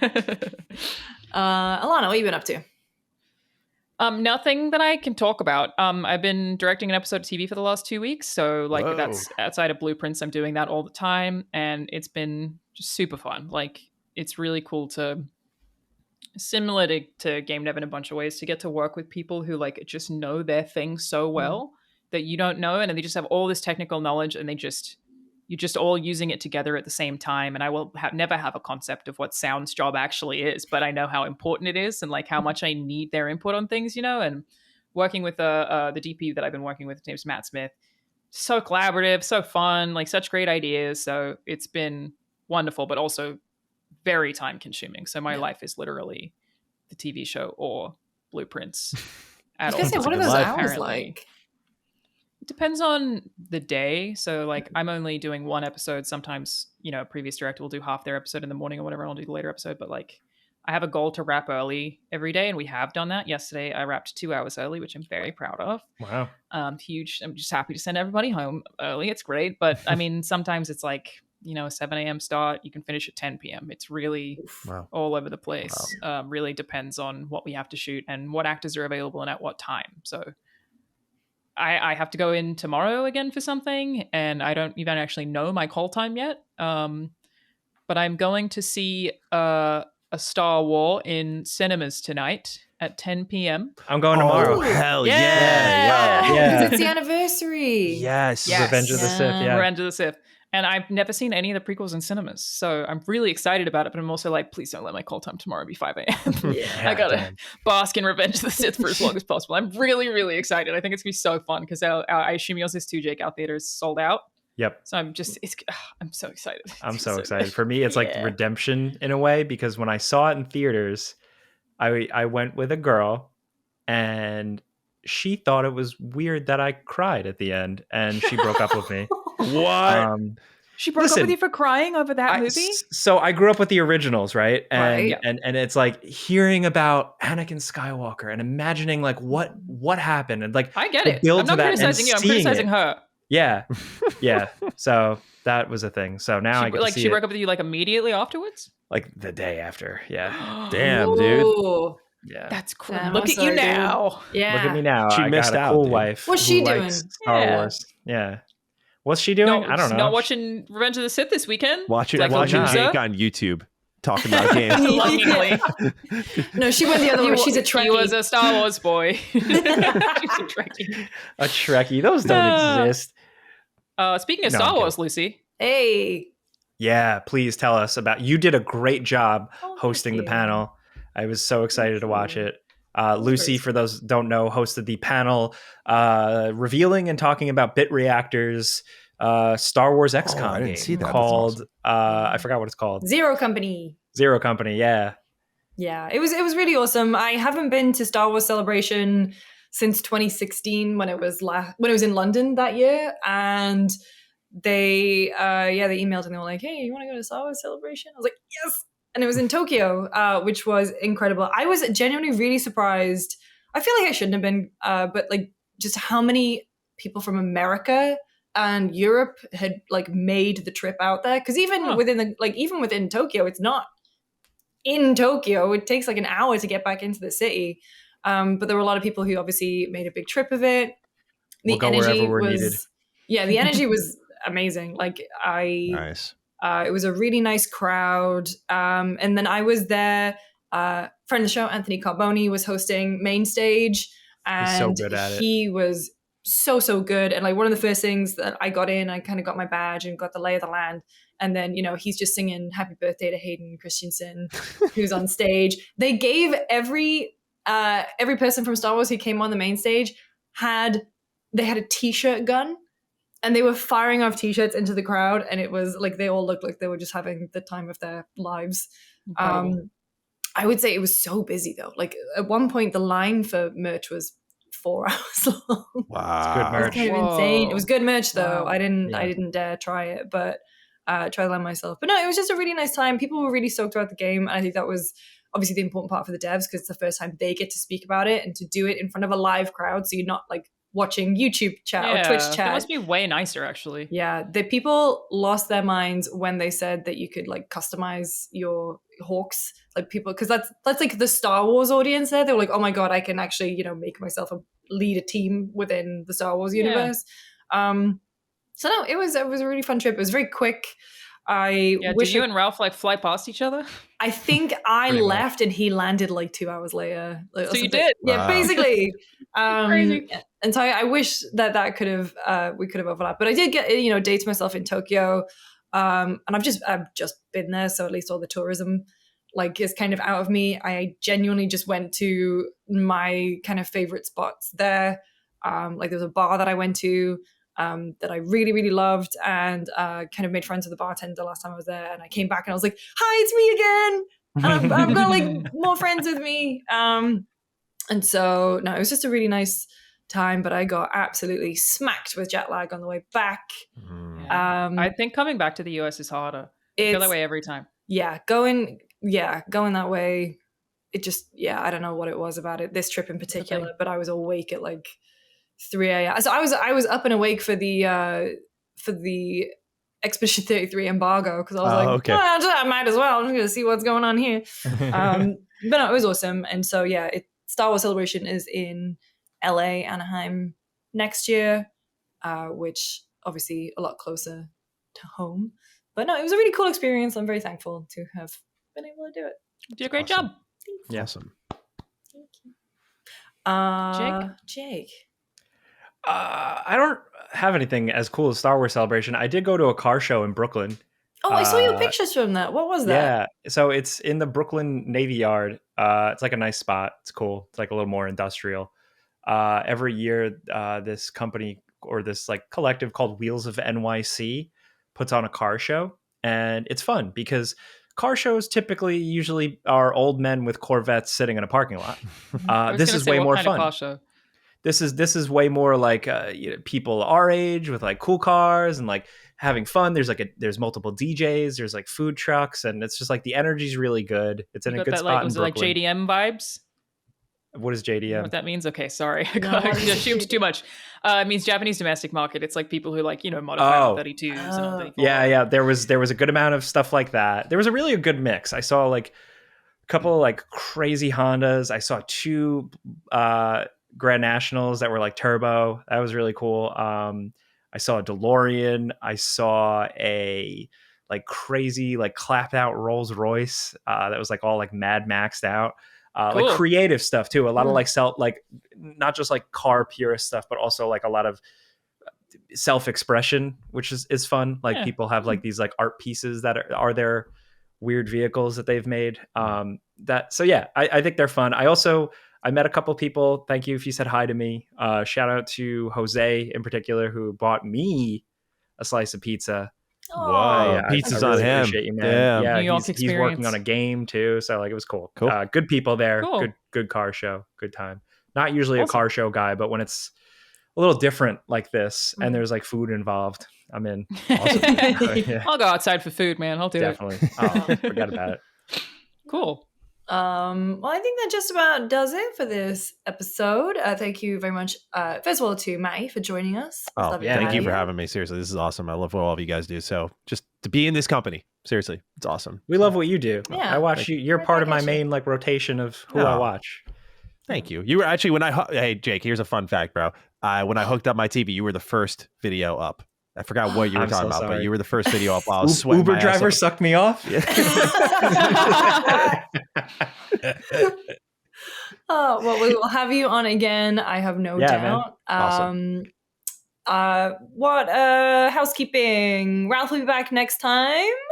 If you would like to leave us a review on Spotify, your podcast platform of choice, please do. I would really appreciate it. Shout out to the people who comment on Spotify too. Like we read YouTube comments, but also shout out to the people holding down the comment section on Spotify. Yeah, thank you so much. And thank you, Jake, for bringing that up. I have been Lucy. He's been Maddie. She's been Lana. He's been Jake. Tie your shoes and go to bed.